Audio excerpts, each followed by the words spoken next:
Hello everyone, and welcome back to Mr. Sleepy Crime. I know many of you enjoy listening to these stories as you fall asleep. So before you drift off, I'd love for you to leave a comment letting me know where in the world you're tuning in from. And if you're enjoying the story, don't forget to like and subscribe. It really helps the channel grow. Before we begin, I want to acknowledge that this story involves real people and real tragedies. We tell these stories not for entertainment, but to remember the victims and perhaps help others recognize the warning signs that could prevent similar tragedies. For the best experience, feel free to lower the volume a little, just enough to let the story gently carry you off to sleep. Alright, please get comfortable, dim the lights, and let's dive into tonight's first story. Tonight, we delve into a case that shocked the seaside town of Southport, England. In the late 1990s, it's a story of deception, manipulation, and a husband's chilling performance that fooled an entire nation for over 18 months. This is the story of Lindsay Quai, a young mother whose disappearance would become one of the most disturbing cases of spousal murder in British criminal history.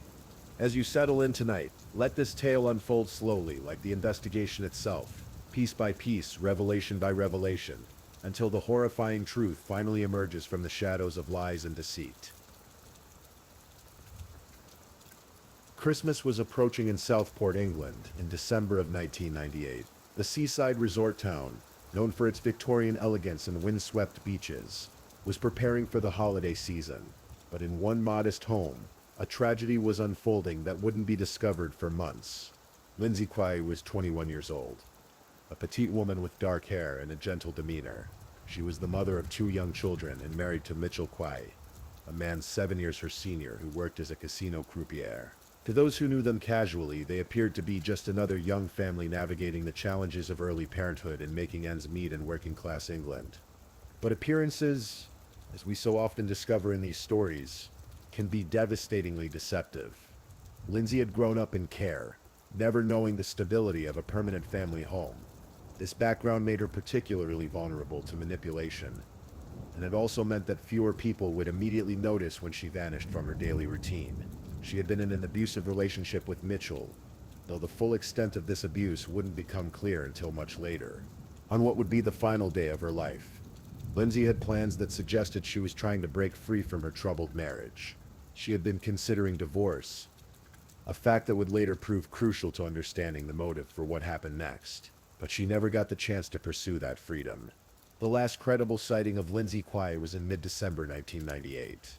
After that date, she simply vanished, as if she had walked out of her life and into the cold winter air, never to return. But the most chilling aspect of her disappearance wasn't the mystery of where she had gone. It was the fact that no one reported her missing for nearly 2 months.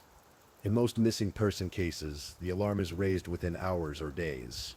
Family members call when someone doesn't come home. Friends notice the absence at work or social gatherings.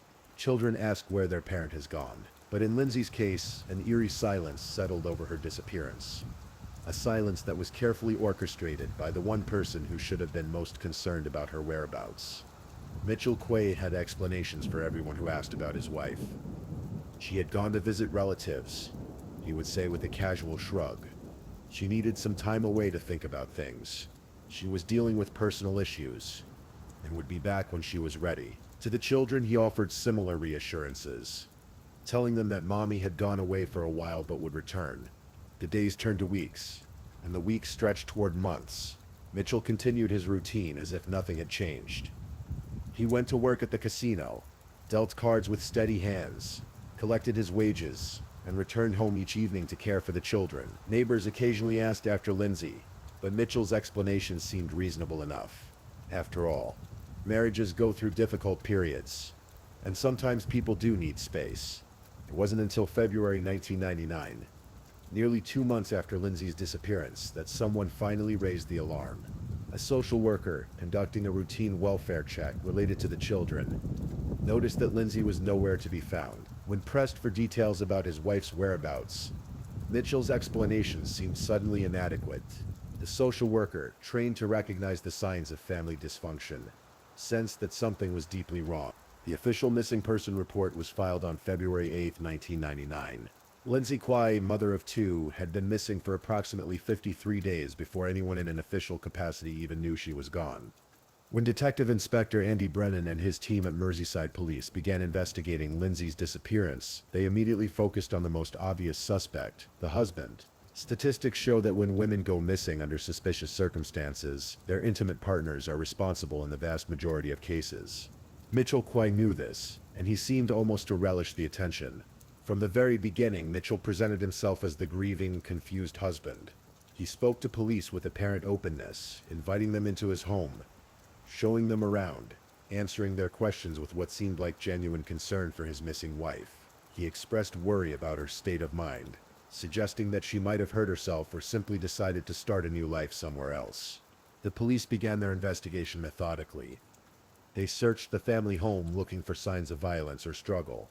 They found nothing obvious, no blood, no evidence of a fight, no indication that anything terrible had happened within those walls. They interviewed neighbors, friends, and family members. Most people described Lindsay as a quiet, devoted mother who wouldn't simply abandon her children. But Mitchell had an answer for everything. He painted a picture of a troubled woman who had been struggling with depression and relationship difficulties. He suggested that she had been talking about leaving, about needing to find herself. He even showed police a note that he claimed Lindsay had left, though experts would later question its authenticity. As the investigation continued, detectives began to notice inconsistencies in Mitchell's story. Small details changed from one telling to the next. His timeline didn't always make sense, and there was something about his demeanor that didn't quite ring true. A performance quality to his grief that experienced investigators found troubling. What happened next would make this case unique in the annals of British crime.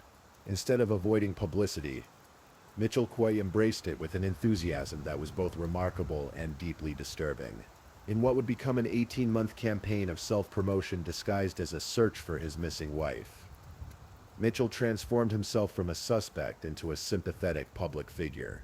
He began appearing on television programs, giving interviews to newspapers, and cooperating with documentary filmmakers. His message was always the same. He was a devoted husband desperately searching for his beloved wife, and the police were wasting time by focusing on him instead of looking for the real answers. Mitchell's media appearances were masterfully crafted performances. He would look directly into the camera with tears in his eyes, pleading for Lindsay to come home. He spoke about how much the children missed their mother, how he lay awake at night wondering where she was, how he would never give up hope of finding her. He organized search parties, distributed missing person flyers, and created a public persona of a man consumed by grief and determination. The British public was captivated.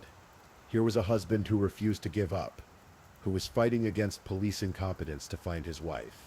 Media outlets began portraying Mitchell as a sympathetic figure, even suggesting that the police investigation was misguided in its focus on him as a suspect. But what the public didn't know, what Mitchell knew every time he looked into those cameras and pleaded for his wife's return, was that Lindsay was never coming home. She couldn't come home. She was dead, killed by the very man who was now performing grief for the nation's entertainment.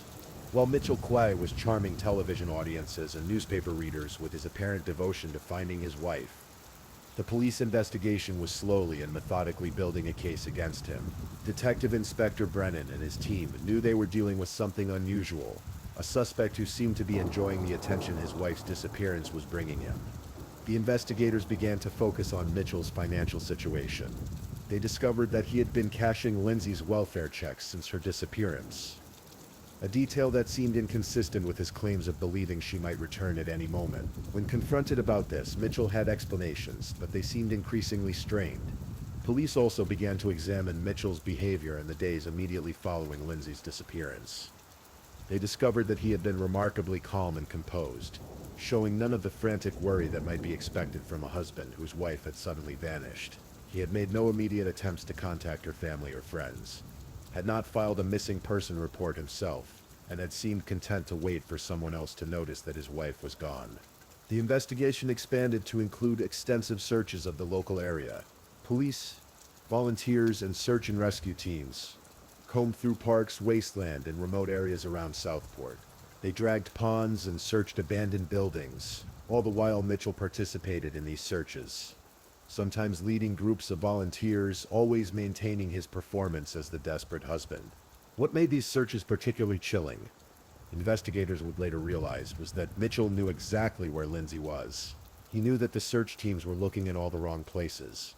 because he had put her somewhere they would never think to look. And he watched them search, offering suggestions and encouragement, all while knowing that their efforts were futile.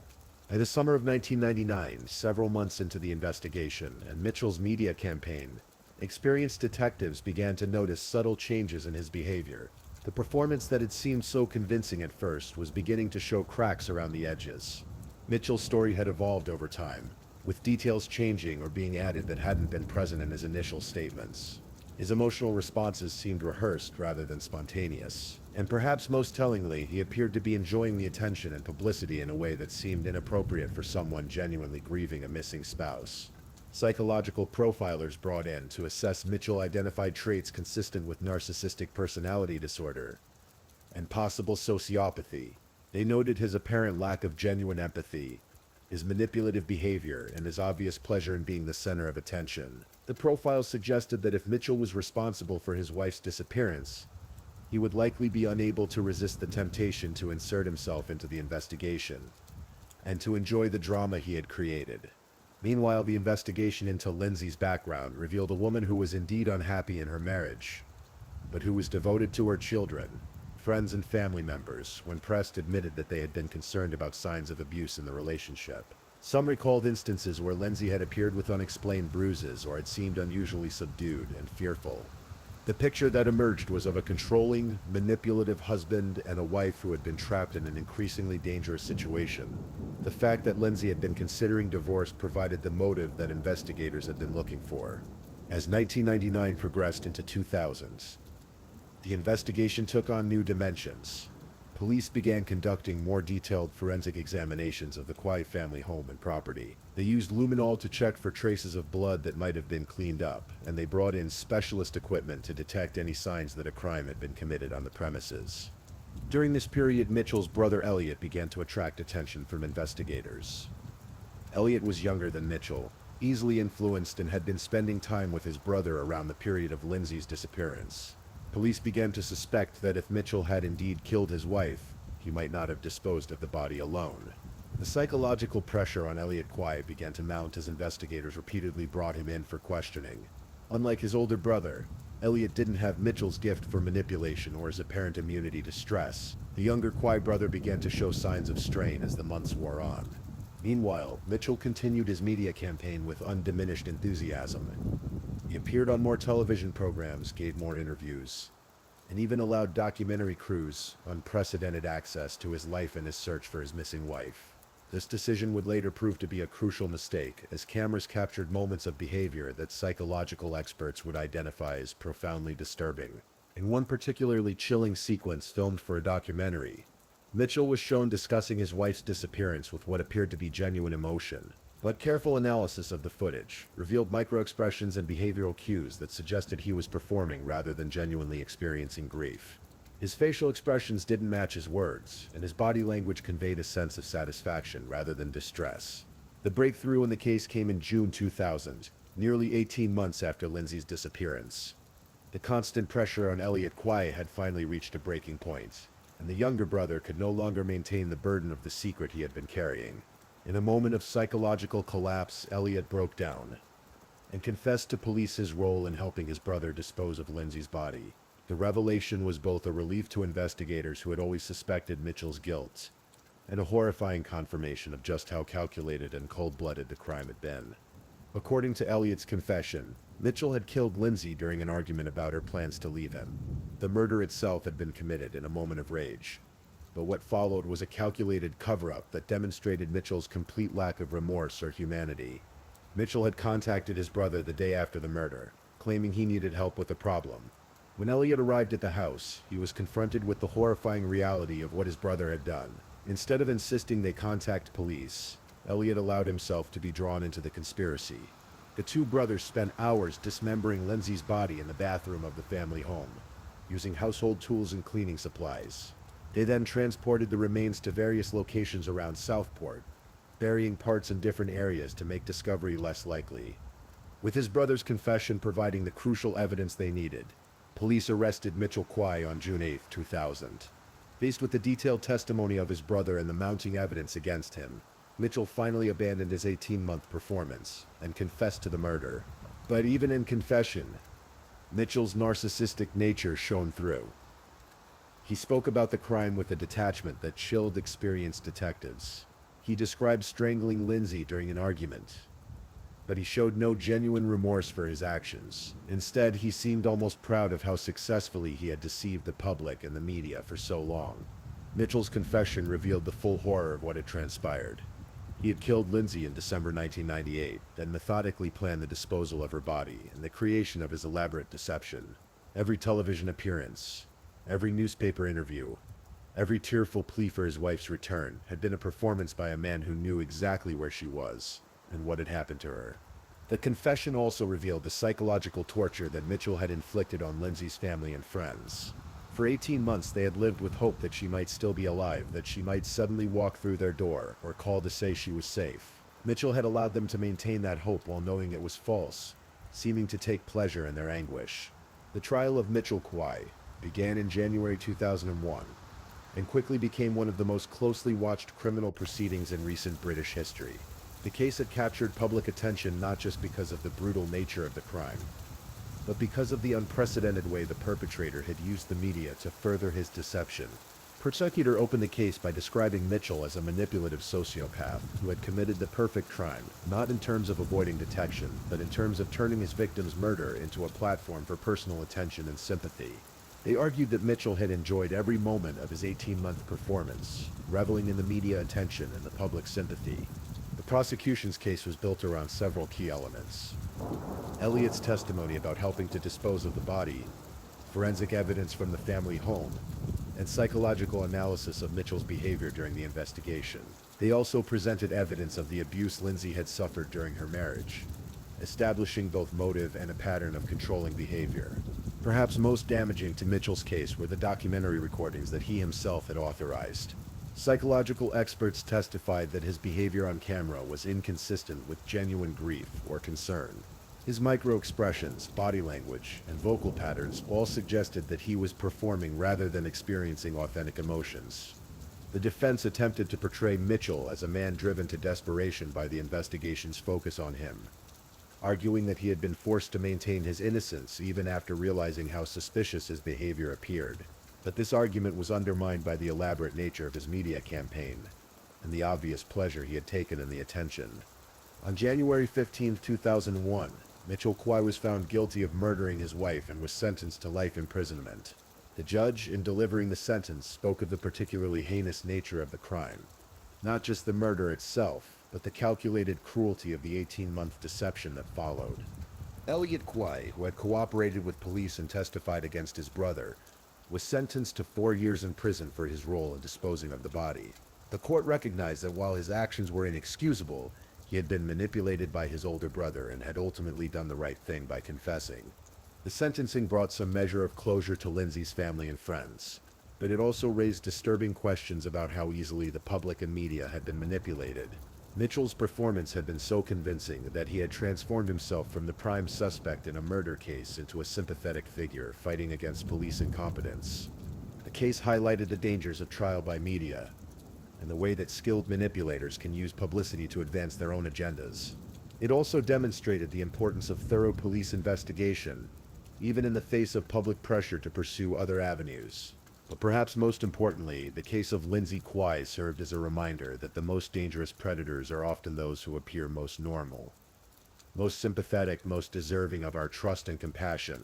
In the years following Mitchell's conviction, the case continued to resonate with both law enforcement professionals and the general public. It became a textbook example of how psychopaths can manipulate media and public opinion to serve their own purposes. It influenced how police approach similar cases involving missing persons and suspects who seemed too eager to cooperate. The documentary footage that Mitchell had so willingly provided became a valuable resource for training law enforcement officers to recognize the signs of deceptive behavior. Psychological experts used his case to illustrate how certain personality disorders can enable individuals to lie convincingly even under intense scrutiny. For Lindsay's family, the years after the trial brought a different kind of pain. They had to come to terms not only with her death, but with the fact that they had been manipulated and deceived for 18 months by the person responsible for taking her life. The knowledge that they had felt sympathy for Mitchell, that they had supported his search efforts, added another layer of trauma to their grief. The children, who had been young when their mother disappeared, faced the difficult task of growing up with the knowledge that their father had murdered their mother and then lied about it for over a year. The psychological impact of this revelation would stay with them for the rest of their lives. The Lindsay Quai case offers a disturbing window into the mind of a particular type of killer, one who not only commits murder but finds ways to extract additional satisfaction from the crime's aftermath. Psychologists who studied the case identified several key characteristics that made Mitchell particularly dangerous. His narcissistic personality disorder gave him an inflated sense of self-importance and a belief that he was superior to those around him. This manifested in his apparent conviction that he could outsmart the police and manipulate the public indefinitely. He genuinely seemed to believe that his performance was so skilled that no one would ever see through it. His lack of empathy allowed him to watch Lindsay's family and friends suffer while knowing that their hope was false. A person with normal emotional responses would find it unbearable to maintain such a deception in the face of others' pain, but Mitchell appeared to find their anguish amusing rather than distressing. Perhaps most chillingly, Mitchell seemed to view the entire situation as a game, a test of his abilities against those of the police and the media. He took pride in each successful television appearance, each sympathetic news article, each moment when his performance convinced someone of his innocence. This game-like approach to serious crime is a hallmark of certain types of psychopaths. They view other people not as individuals deserving of respect and compassion, but as pieces to be moved around a board for their own entertainment and advantage. The Lindsay Quai case also raised important questions about the role of media in criminal investigations. Mitchell's successful manipulation of television programs and newspapers demonstrated how easily public opinion could be swayed by a skilled performer with a compelling story. Several media outlets that had featured Mitchell sympathetically were later criticized for failing to maintain appropriate skepticism about his claims. The desire for dramatic human interest stories had overridden journalistic caution, allowing Mitchell to use news platforms as vehicles for his deception. The case led to discussions within the media industry about how to cover ongoing criminal investigations more responsibly. It highlighted the need for journalists to maintain healthy skepticism even when dealing with apparently sympathetic figures, and to avoid becoming unwitting accomplices in manipulation campaigns. But the case also demonstrated the power of media when used appropriately. The documentary footage that Mitchell had authorized, thinking it would help his cause, ultimately provided crucial evidence of his guilt. His own words and behavior, captured on camera, became the strongest arguments against him at trial. The investigation and prosecution of Lindsay Quai provided valuable lessons for law enforcement agencies dealing with similar cases. Police learned the importance of maintaining focus on evidence and investigation, even in the face of media pressure and public opinion. Detective Inspector Andy Brennan, who led the investigation, later spoke about how the case changed his approach to dealing with suspects who seemed too cooperative or too eager to help. He learned to view such behavior as potentially suspicious rather than simply helpful. The case also highlighted the value of psychological profiling in complex investigations. The behavioral analysts, who identified Mitchell's personality disorders, provided crucial insights that helped investigators understand his motivations and predict his behavior. For the legal system, the case demonstrated the challenges of prosecuting crimes without bodies, and the importance of building cases around multiple types of evidence rather than relying on any single piece of proof. In all the discussion of Lindsay Quai's manipulations and the failures of the investigation and media coverage, it's important to remember the real victim in this case: Lindsay Quai, a young mother who died at the hands of the person who should have protected her. Lindsay was described by those who knew her as a gentle, caring person who loved her children deeply. She had overcome a difficult childhood and care to build a life for herself and her family. Her friends remembered her quiet strength and her determination to create a better life for her children. The tragedy of Lindsay's death was compounded by the 18 months during which her memory was manipulated and exploited by her killer. Even in death, she became a pawn in Mitchell's elaborate game of deception and self-promotion. But in the end, the truth emerged. Justice was served, however delayed and imperfect it might have been, and Lindsay's story became a reminder of the importance of listening to women who speak of abuse, of taking domestic violence seriously, and of never allowing charm and manipulation to obscure the search for truth. As we close this story tonight, let us remember not the man who took Lindsay's life and then exploited her death for his own purposes, but the woman herself, a young mother whose life was cut short by violence, whose children grew up without her, and whose memory deserves better than the lies that surrounded her disappearance.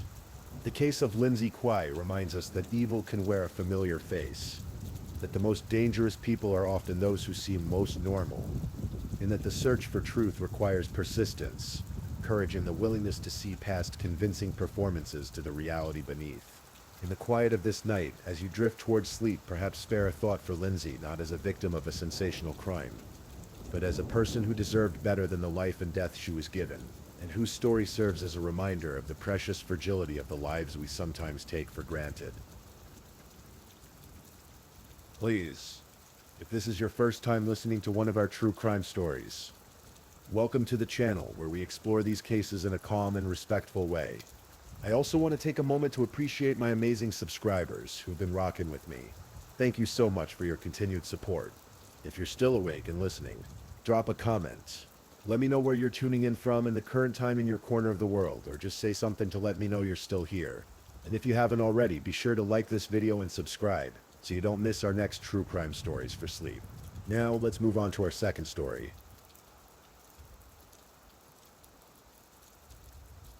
Story 2.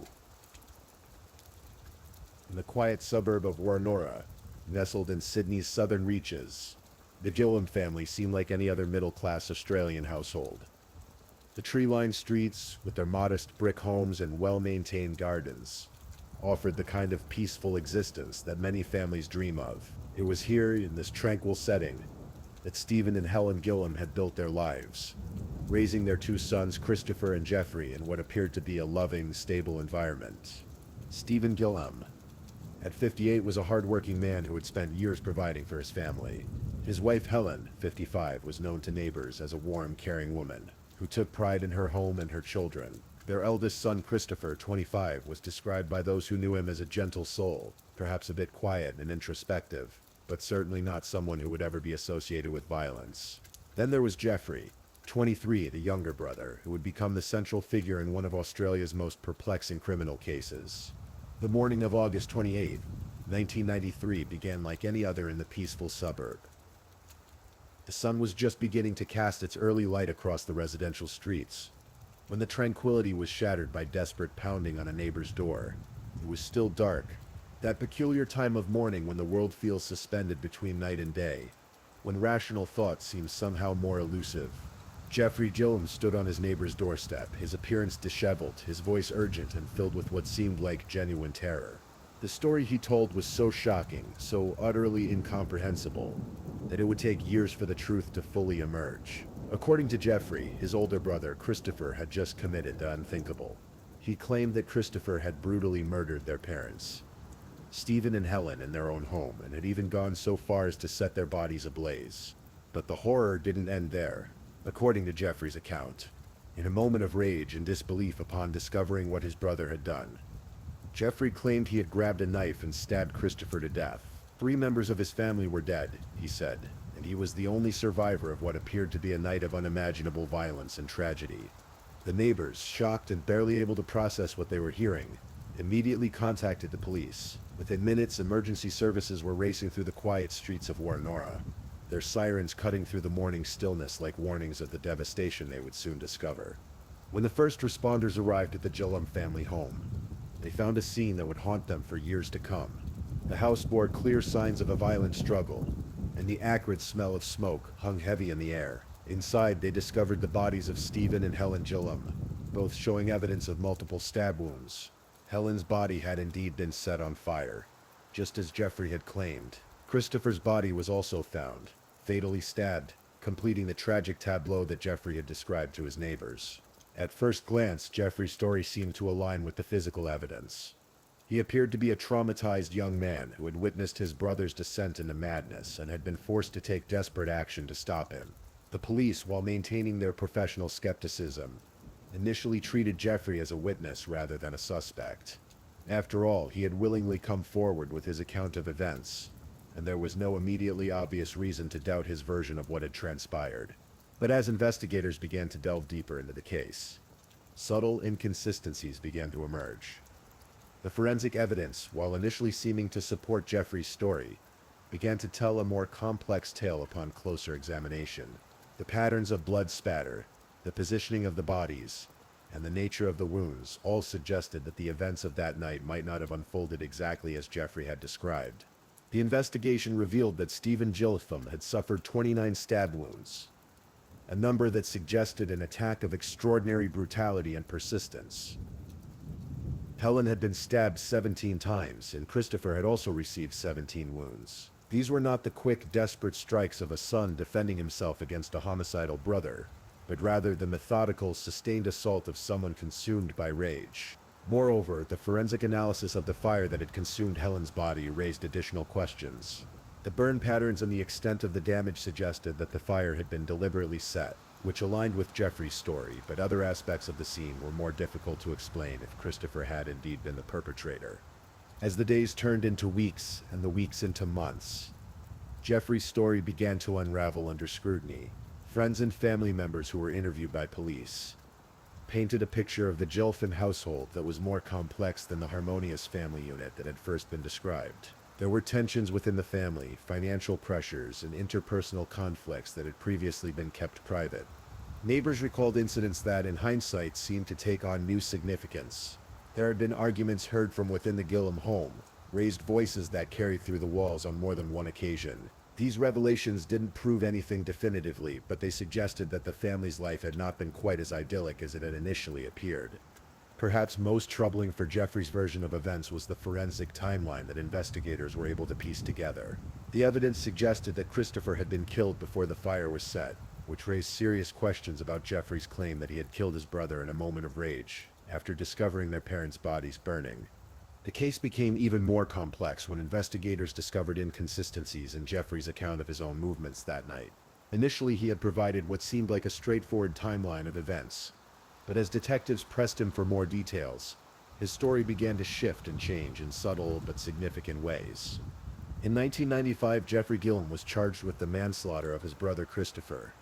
He pleaded guilty to this charge, maintaining his story that he had killed Christopher in a moment of passionate rage after discovering that Christopher had murdered their parents. The plea was consistent with his original account, and he was sentenced to a 5-year good behavior bond, a relatively lenient punishment that reflected the court's acceptance of his claim that he had acted under extreme provocation.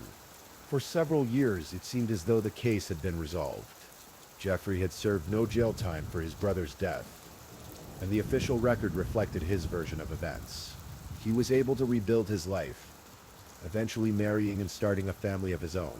To many observers, it appeared that a young man who had survived an unthinkable family tragedy had been given a chance to move forward with his life. However, the case would not remain closed. In 2005, more than a decade after the murders, new evidence emerged that cast serious doubt on Jeffrey's account of what had happened that night in Warnora. Advanced forensic techniques that had not been available during the original investigation were now able to provide a clearer picture of the sequence of events. The new forensic analysis suggested that all 3 family members had been killed by the same person, and that the killer was almost certainly Jeffrey himself. The evidence indicated that he had systematically murdered his father, his mother, and his brother, and had then attempted to cover up his crimes by setting Helen's body on fire and concocting the story about Christopher's murderous rampage. In 2006, Jeffrey Gillum was arrested and charged with the murders of his parents, Stephen and Helen Gillum. The charges were based on the new forensic evidence, as well as a more thorough analysis of the inconsistencies in his original testimony. The case that had seemed closed was now wide open again, and Jeffrey found himself facing the possibility of spending the rest of his life in prison. The trial that followed was a fascinating study in the evolution of forensic science and the complexities of criminal justice. The prosecution argued that Jeffrey had killed all 3 family members in a fit of rage, possibly triggered by family conflicts or financial pressures that had been building over time. They painted a picture of a young man who had snapped under pressure and had then demonstrated remarkable cunning in attempting to cover up his crimes. The defense, meanwhile, continued to maintain Jeffrey's innocence of his parents' murders, arguing that the new forensic evidence was open to interpretation, and that there was no clear motive for Jeffrey to kill his entire family. They suggested that the original version of events, while perhaps not perfect in every detail, remained the most plausible explanation for what had occurred. The trial was closely watched by the Australian media and the public, who were fascinated by the case's twists and turns. Here was a story that seemed to have everything: family secrets, forensic mysteries, questions of justice and injustice, and a defendant who had lived freely for more than a decade before being charged with crimes that could have sent him to prison for life. The evidence presented during the trial was both compelling and complex. Forensic experts testified about blood spatter patterns, wound trajectories, and the timing of the fire that had consumed Helen's body. The prosecution's case relied heavily on this scientific evidence, arguing that it clearly demonstrated Jeffrey's guilt in all three deaths. However, the defense was able to raise questions about some of the forensic findings, pointing out inconsistencies and alternative interpretations of the evidence. They also highlighted the fact that Jeffrey had voluntarily come forward with his story immediately after the murders, behavior that seemed inconsistent with someone who had just committed a triple homicide and was attempting to cover it up. In 2009, after a lengthy trial and extensive deliberation, Jeffrey Gillum was convicted of murdering his parents and sentenced to 2 life terms in prison. The conviction seemed to bring closure to a case that had haunted investigators and the community for more than 15 years. Justice, it appeared, had finally been served. But Jeffrey's legal battles were far from over. His defense team immediately filed an appeal, arguing that the conviction had been based on flawed forensic evidence, and that there were serious questions about the reliability of some of the scientific testimony that had been presented at trial. They maintained that Jeffrey was innocent of his parents' murders, and that the original version of events, while tragic, remained the truth. The appeals process would prove to be almost as complex and lengthy as the original investigation and trial. Legal experts pored over thousands of pages of testimony and evidence, looking for errors in the proceedings that might have led to a wrongful conviction. The case became a cause célèbre among those who believed that Jeffrey had been the victim of overzealous prosecution and unreliable forensic science. In 2012, in a stunning reversal, Jeffrey Gillum's convictions for his parents' murders were quashed by the New South Wales Court of Criminal Appeal. The court found that there had been errors in the original trial and that the forensic evidence was not as conclusive as it had initially appeared. Jeffrey was released from prison after serving 3 years of his life sentence. The decision to overturn Jeffrey's convictions was based on several factors.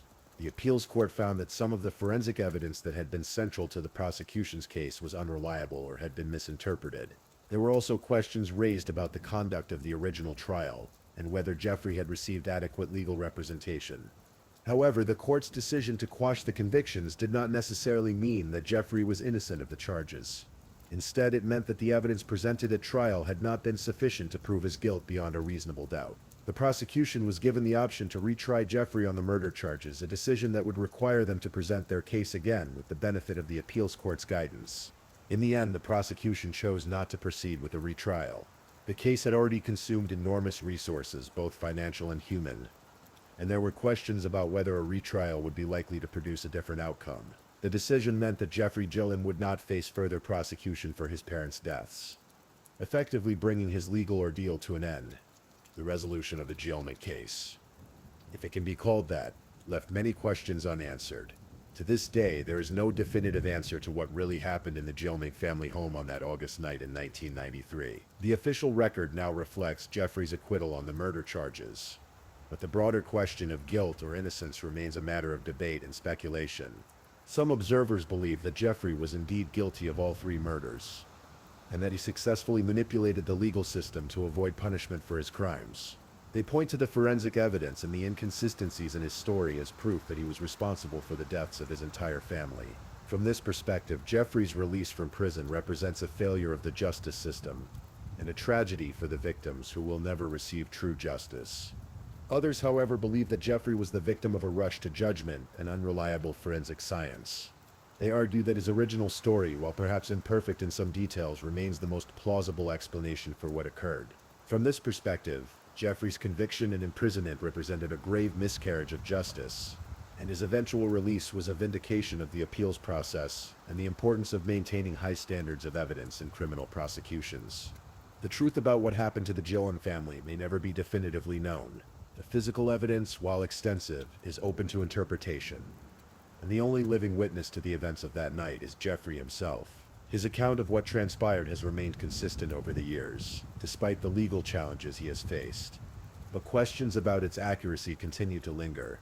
What is certain is that the case represents one of the most complex and controversial criminal prosecutions in recent Australian legal history. It highlights the challenges inherent in forensic science, the importance of maintaining high standards of evidence in criminal trials, and the devastating impact that violent crime can have on families and communities. The Gillum case also raises broader questions about the nature of truth and justice in the criminal legal system. In an ideal world, criminal trials would always produce clear, unambiguous answers about guilt and innocence. In reality, however, many cases involve complex evidence, competing interpretations, and unanswered questions that may never be fully resolved. For Jeffrey Gillum, the resolution of his legal battles allowed him to return to his family and attempt to rebuild his life. He had spent years fighting to clear his name, and his ultimate acquittal represented a vindication of his claims of innocence. However, the shadow of the allegations against him would likely remain with him for the rest of his life, a constant reminder of the tragic events that had torn his family apart. The residents of Warnora, meanwhile, were left to grapple with the realization that their quiet suburb had been the site of one of Australia's most notorious family murders. The house where the Gillum family had lived and died became a somber landmark, a reminder of the violence that can lurk beneath the surface of even the most peaceful communities. For the investigators and legal professionals who worked on the case, the Gillum murders represented both a professional challenge and a personal ordeal. They had spent years attempting to uncover the truth about what had happened, only to see their conclusions challenged and ultimately overturned by the appeals process. The case would serve as a reminder of the limitations of forensic science and the importance of maintaining skepticism and rigor in criminal investigations. The media coverage of the Gillum case also raised questions about the role of public opinion in high-profile criminal prosecutions. The case had been closely followed by the Australian press and public, and the intense scrutiny may have influenced the conduct of both the prosecution and the defense. The case became as much a public spectacle as a legal proceeding, with Jeffrey's guilt or innocence debated in newspapers, on television, and in online forums. As the years have passed since Jeffrey's acquittal, the Gillum case has taken on a different significance. It has become a case study for legal scholars, forensic scientists, and criminologists who are interested in understanding the complexities of criminal justice and the challenges of determining truth in cases involving violent crime. The case has also become a touchstone for discussions about the reliability of forensic evidence and the importance of maintaining high standards in criminal prosecutions. The initial conviction and subsequent acquittal of Jeffrey Gillum demonstrate both the power and the limitations of scientific evidence in criminal trials. For families who have been affected by violent crime, the Gillum case serves as a reminder of the long and often frustrating process of seeking justice. The case dragged on for nearly 2 decades, leaving victims' families in limbo and preventing closure for those who had been touched by the tragedy. The extended family members of Stephen, Helen, and Christopher Gillum were left to watch as the case against Jeffrey proceeded through multiple trials and appeals. Some family members believed in Jeffrey's guilt and were devastated by his eventual acquittal, while others supported him throughout his legal ordeal. The case divided the family and created lasting rifts that may never fully heal. The psychological impact of the Gillum case on all those involved cannot be understated. Jeffrey himself spent years living under the cloud of suspicion and accusation, fighting to clear his name while simultaneously grieving the loss of his entire immediate family. The stress of the legal proceedings, combined with the trauma of the original tragedy, would have been overwhelming for anyone. The case also had a profound impact on the legal professionals who worked on it. Prosecutors, defense attorneys, judges, and forensic experts all found themselves grappling with questions that had no easy answers. The case challenged their assumptions about evidence, truth, and justice, and forced them to confront the limitations of their respective fields. As we look back on the Gillum family murders, more than 30 years after they occurred, we are reminded of the fragility of human life and the devastating impact that violence can have on individuals, families, and communities. The case serves as a stark reminder that tragedy can strike anywhere, at any time, and that the pursuit of justice is often more complex and challenging than we might expect. The legacy of the Gillum case extends far beyond the specific facts of what happened in Warnora on that August night in 1993. It represents a cautionary tale about the limitations of forensic science, the importance of maintaining high standards in criminal prosecutions, and the enduring mystery of human behavior. Whether Jeffrey Gillum was a victim of circumstances who defended himself against a murderous brother, or a calculating killer who successfully manipulated the legal system to avoid punishment for his crimes, may never be definitively known. What is certain is that the case will continue to fascinate and puzzle observers for years to come, serving as a reminder of the complex and often ambiguous nature of criminal justice. The quiet streets of Woronora have returned to their peaceful routine in the decades since the Gillum family murders. New families have moved into the neighborhood. Children play in the same streets where the tragedy once unfolded. And life has continued on as it always does. But for those who remember the case, the memory of that August night in 1993 remains vivid. A reminder of the darkness that can sometimes intrude upon the most ordinary of lives. The story of the Gillum family murders stands as one of Australia's most perplexing criminal cases. A puzzle that may never be fully solved.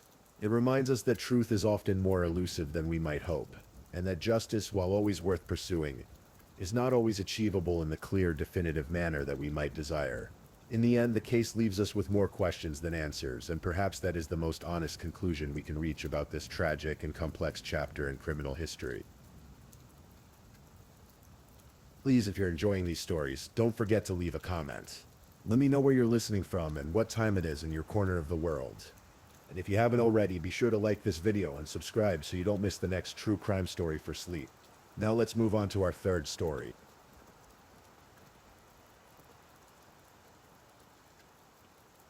Story 3. In the quiet suburban community of Del Mar, New York, nestled in the shadows of Albany's rolling hills, the Porco family had built what seemed like an idyllic life. Peter Porco, a distinguished 52-year-old law clerk for the New York State Appellate Division, had worked his way up through the legal system with dedication and integrity. His wife Joan, a children's speech pathologist, devoted her career to helping young minds find their voice. Together they had raised 2 sons in their comfortable home on Broccoli Drive, a tree-lined street where neighbors knew each other's names and children played freely in well-manicured yards. But beneath this veneer of suburban tranquility, a darkness was brewing that would shatter not only the Porco family but an entire community's sense of security. The story begins not on the night of November 14, 2004, but years earlier, in the seemingly ordinary tensions that exist in many American families.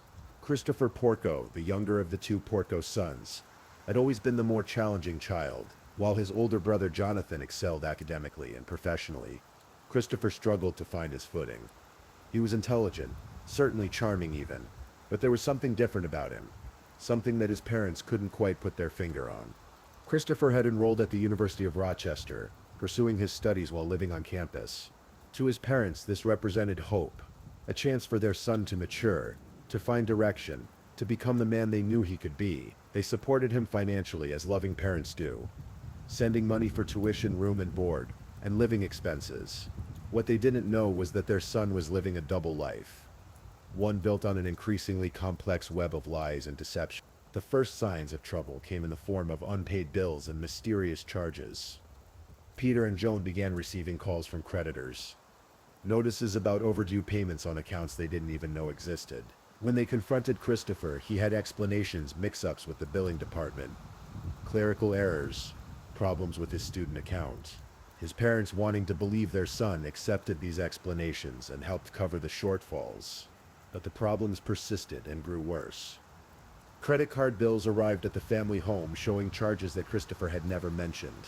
When pressed, he claimed his identity had been stolen, that someone else was using his information to make purchases. Again, his parents chose to believe him, even as doubt began to creep into their minds. They were busy with their own careers and lives, and it was easier to accept their son's explanations than to dig deeper into what was becoming an increasingly troubling pattern. The deception ran deeper than simple overspending. Christopher had forged documents, created fake letterheads, and even gone so far as to impersonate college officials and phone calls to his parents. When questions arose about his academic performance or attendance, he would produce fabricated transcripts showing excellent grades. When his parents called the university to verify information, Christopher would arrange to have his friends answer the phone, pretending to be administrators confirming his lies. By the fall of 2004, the charade was becoming impossible to maintain. Peter Porco, with his legal background and natural attention to detail, was growing increasingly suspicious. Phone calls were made to the university that Christopher couldn't intercept. Records were requested that couldn't be forged. The truth was slowly emerging. Christopher had been failing classes, skipping substantial amounts of coursework, and was in danger of being expelled. Worse still, the debt he had accumulated through credit cards, forged checks, and fraudulent loans was approaching $50,000. The confrontation, when it finally came, was devastating. Peter and Joan learned not just about the money, but about the extent of their son's deception.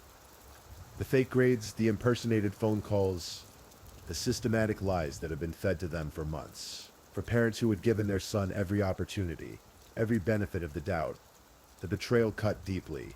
Peter in particular was furious.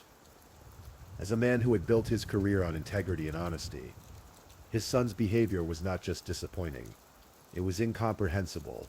In the days leading up to November 14th, tensions in the Porco household reached a breaking point.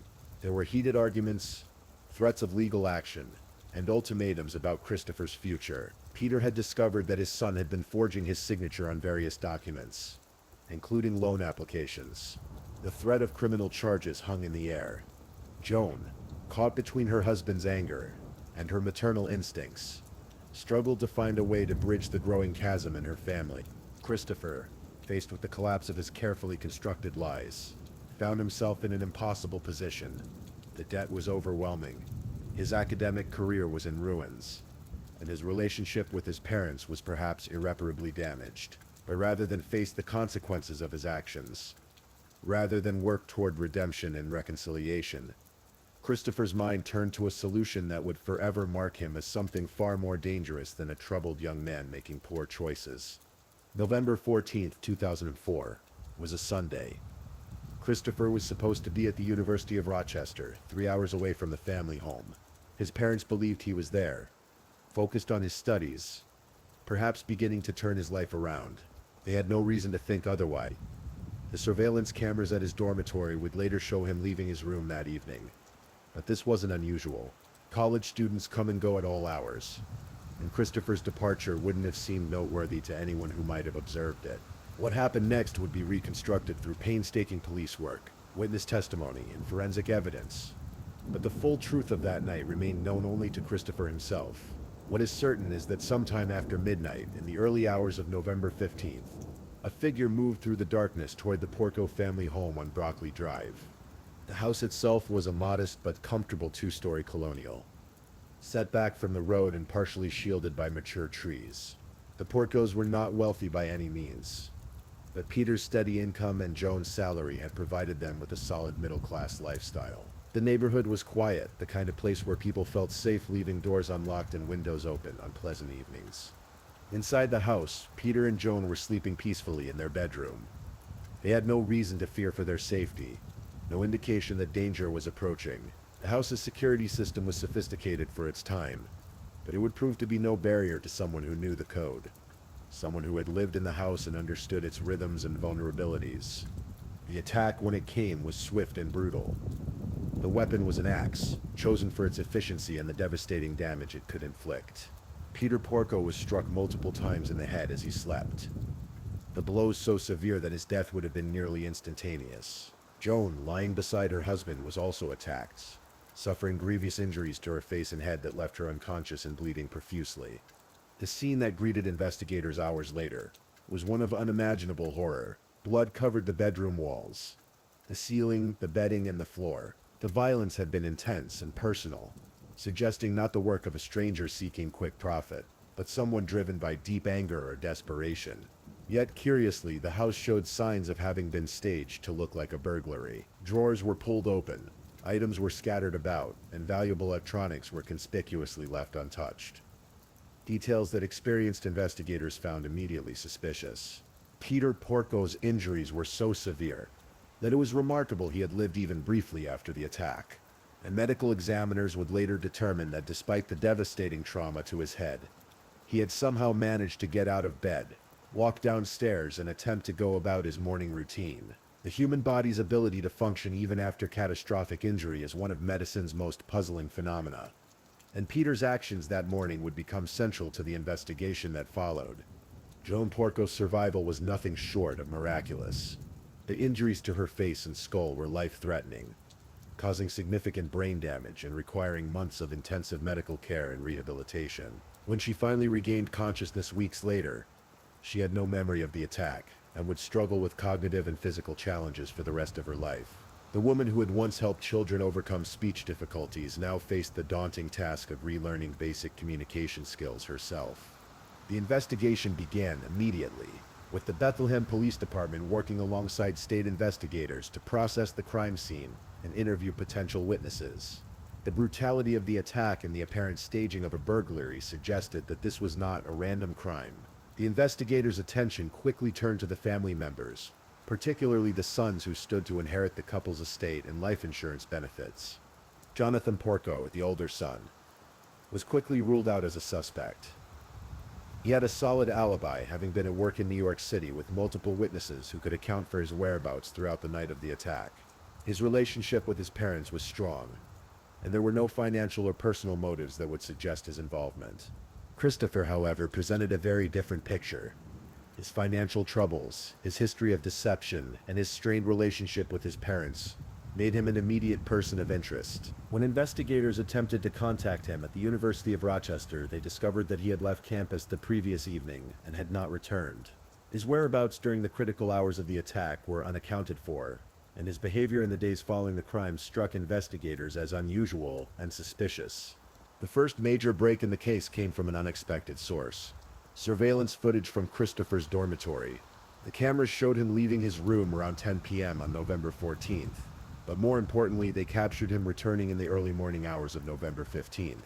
The timing was significant. If Christopher had been involved in the attack, this footage provided a window of opportunity that aligned with the estimated time of the crime. But surveillance footage alone was not enough to build a case. Investigators needed to trace Christopher's movements more precisely, to establish not just that he had left campus, but where he had gone. This is where one of the most crucial pieces of evidence in the case emerged: toll booth records from the New York State Thruway. The drive from the University of Rochester to Del Mar requires travel on the Thruway, a major highway with multiple toll booths that record the passage of vehicles. In 2004, these tolls were still collected manually by human operators, and many of the transactions involved paper tickets that drivers would receive when entering the highway and return when exiting. Investigators obtained records from the relevant toll booths and made a discovery that would prove central to the prosecution's case. On the night of November 14th and early morning of November 15th, toll operators at two different locations remembered seeing a distinctive yellow Jeep Wrangler driven by a young white male. This was significant because Christopher Porco drove a yellow Jeep Wrangler, a vehicle that was well known to his family and friends. John Fallon, a toll collector working the Rochester entry point, specifically remembered the yellow Jeep because he had thought it would be a nice car for his own son to have. The detail was mundane but memorable, the kind of fleeting observation that can become crucial evidence in a criminal investigation. Fallon testified that he had handed a toll ticket to the driver, a young man who fit Christopher's description. More dramatically, investigators found that one of these toll tickets, recovered from the Albany toll booth, contained DNA evidence. Forensic analysis revealed mitochondrial DNA that was consistent with Christopher Porco's genetic profile. While not as definitive as nuclear DNA, mitochondrial DNA can still provide strong evidence of identity, particularly when combined with other circumstantial evidence. The DNA evidence was particularly compelling because of the circumstances under which it was found. The toll ticket had been collected and processed in the normal course of business, with no knowledge that it might become evidence in a murder investigation. This ruled out any possibility of tampering or planted evidence, lending credibility to the forensic findings. But perhaps the most damning evidence came from an unexpected witness: Marshall Goki, a neighbor who lived across the street from the Porco family. Goki was an insomniac who often found himself awake during the early morning hours. And on November 15th, he was looking out his window when he saw something that initially seemed unremarkable but would later take on sinister significance. At approximately 3:45 a.m., Goki observed a yellow Jeep Wrangler parked in the Porco family's driveway. The vehicle looked exactly like Christopher's Jeep, down to specific details and modifications that made it distinctive. Goki thought it was odd that Christopher would be visiting his parents so late, but it didn't seem alarming enough to warrant immediate attention. Only later, after the attack was discovered, did Goki realize the significance of what he had witnessed. The timeline that emerged from this evidence was compelling. Christopher had left his dormitory on Sunday evening, driven the 3 hours from Rochester to Del Mar, arrived at his parents' home around 3:45 a.m., committed the attack, and then driven back to Rochester, arriving in time to be captured on surveillance footage. returning to his dormitory. The round trip would have taken approximately 6 hours, which aligned perfectly with his absence from campus. Yet despite this seemingly overwhelming circumstantial evidence, the case against Christopher Porco was not without its challenges. Defense attorneys pointed out that there was virtually no physical evidence directly linking him to the crime scene. No fingerprints on the axe, no blood evidence on his clothes or in his vehicle, no witnesses who saw him actually entering or leaving the house. The prosecution theorized that Christopher had worn protective clothing, possibly scrubs from the veterinary clinic where he worked part-time, and had disposed of them after the attack. This theory gained some support from testimony that scrubs were missing from the veterinary clinic, but it remained speculative. The defense argued that the absence of physical evidence was not consistent with such a violent crime, where blood spatter and other forensic traces would be nearly impossible to avoid completely. The defense also challenged the reliability of the eyewitness testimony. Marshal Goki had observed the yellow Jeep from across the street in the early morning darkness. While he was certain about what he had seen, the defense raised questions about the accuracy of his identification and the possibility that he might have seen a different vehicle entirely. Similarly, the toll booth operator's testimony, while compelling, was based on memories of a brief interaction months earlier. The defense argued that the operators might be mistaken about the specific vehicle or might be unconsciously influenced by media coverage of the case to remember details that supported the prosecution's theory. The DNA evidence, while significant, was also not without limitations. Mitochondrial DNA is less specific than nuclear DNA and can be shared by maternal relatives. The defense argued that the DNA evidence, while consistent with Christopher being the source, could not definitively prove that he had handled the toll ticket in question. But perhaps the most challenging aspect of the case for the prosecution was the absence of a clear motive. While Christopher's financial problems and deception provided context, they hardly seemed sufficient to justify such an extreme act of violence. Many young people accumulate debt and lie to their parents without resorting to murder. The prosecution argued that Christopher was facing not just financial ruin, but potential criminal charges for forgery and fraud, making the situation more desperate than typical college-age financial irresponsibility. A theory presented by prosecutors was that Christopher saw his parents' death as a solution to his problems. Peter and Joan had life insurance policies totaling approximately $1 million, with their sons as beneficiaries. If both parents died, Christopher would inherit not only this money, but also the family home and other assets. In his mind, the prosecution argued, this represented a way out of his financial difficulties and legal troubles. The case went to trial in 2006. The proceedings moved to Orange County due to extensive pre-trial publicity in Albany County.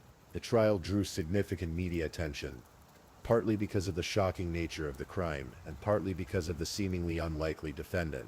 Christopher Porco appeared young and clean-cut, more like a typical college student than someone capable of such brutal violence. Joan Porco's testimony became one of the most dramatic and controversial aspects of the trial. Still recovering from her injuries and struggling with memory loss and cognitive difficulties, she appeared as a witness for the defense. In emotional testimony, she stated that she did not believe her son could have committed such a crime.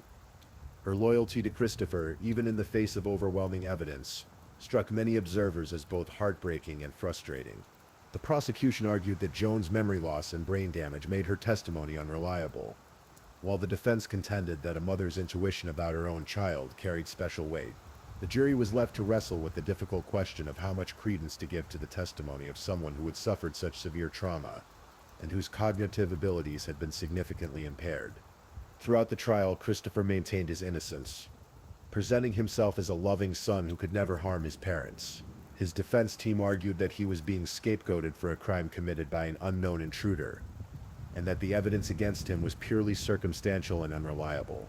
The prosecution painted a different picture, a young man so desperate to escape the consequences of his own poor choices that he was willing to commit the ultimate betrayal. They argued that Christopher had carefully planned the attack, knowing his parents' routines and the layout of their home, and had attempted to stage the scene to throw suspicion away from himself. After days of testimony and hours of deliberation, the jury reached their verdict. Christopher Porco was found guilty of second-degree murder in the death of his father and attempted murder in the attack on his mother. The conviction carried with it a sentence of 50 years to life in prison, effectively ensuring that Christopher would spend the rest of his life behind bars. The verdict brought closure to some aspects of the case, but many questions remained unanswered. How could a young man with no history of serious violence commit such a brutal act? What was going through his mind as he drove through the darkness toward his family home? Did he truly believe that killing his parents would solve his problems, or was this the desperate act of someone who had lost all perspective on reality? The case also raised troubling questions about family dynamics and the pressures facing young people in modern society.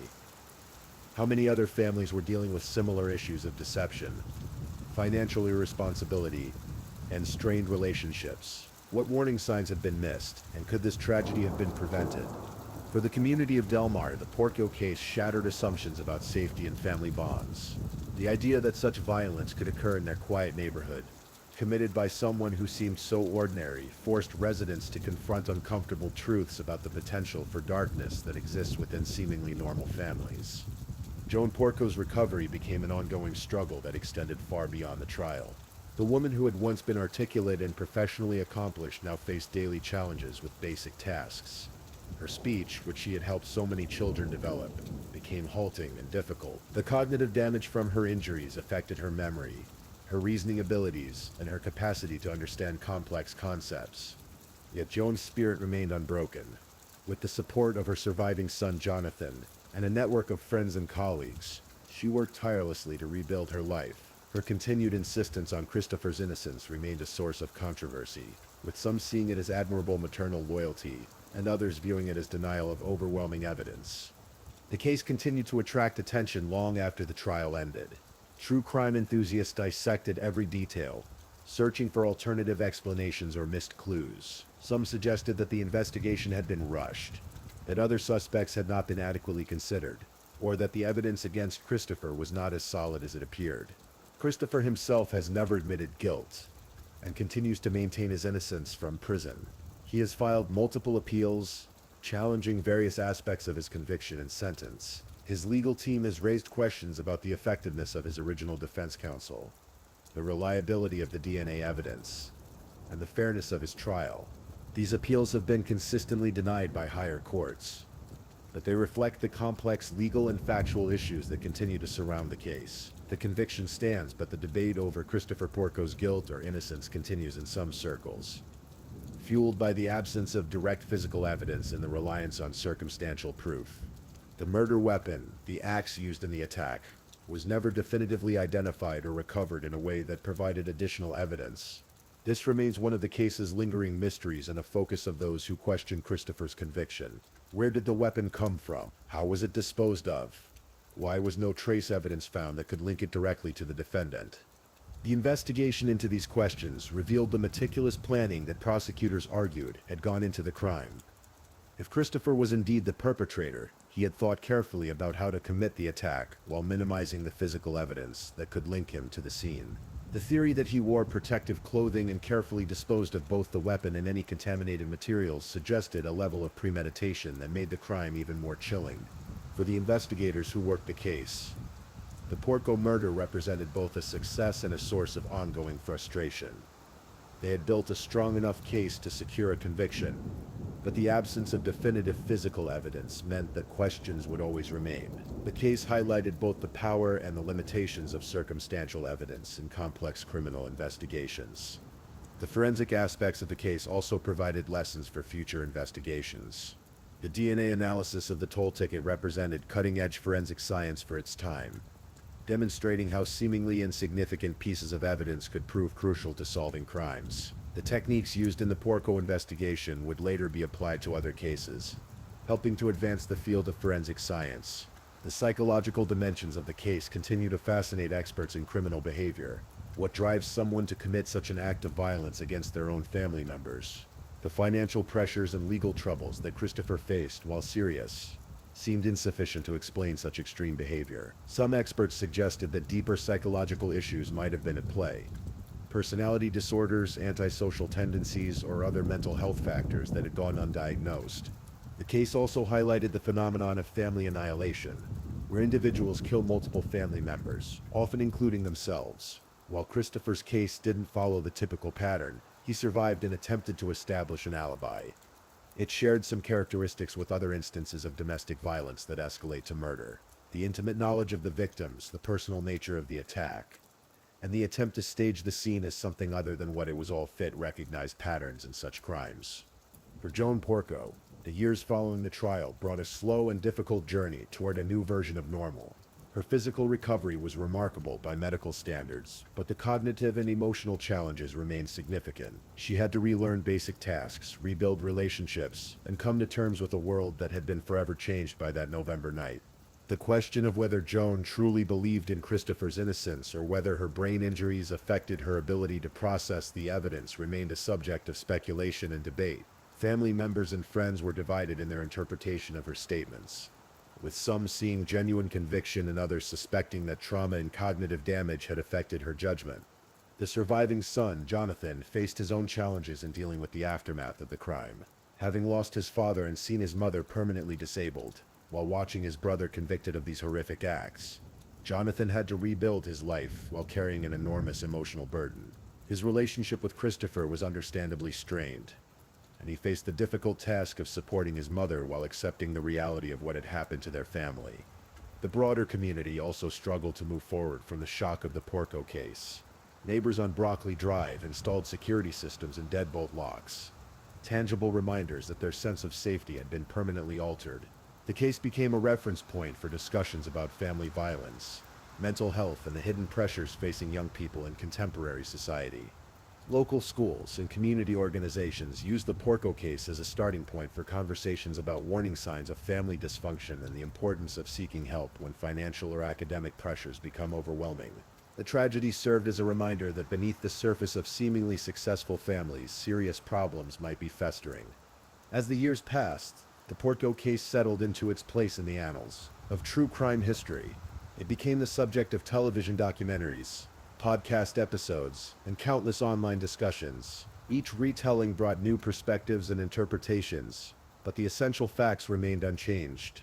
On November 15, 2004, Peter Porco was murdered, and Joan Porco was nearly killed in a brutal attack that destroyed a family and shocked a community. The case stands as a stark reminder of how quickly lives can be shattered by violence, how families can harbor secrets and tensions that outsiders never see, and how the consequences of poor choices can escalate in ways that seem unimaginable until they become reality. It also demonstrates the complexity of the criminal justice system, where circumstantial evidence and expert testimony must be weighed against reasonable doubt and the presumption of innocence. Christopher Porco remains in prison today, having exhausted most of his legal appeals.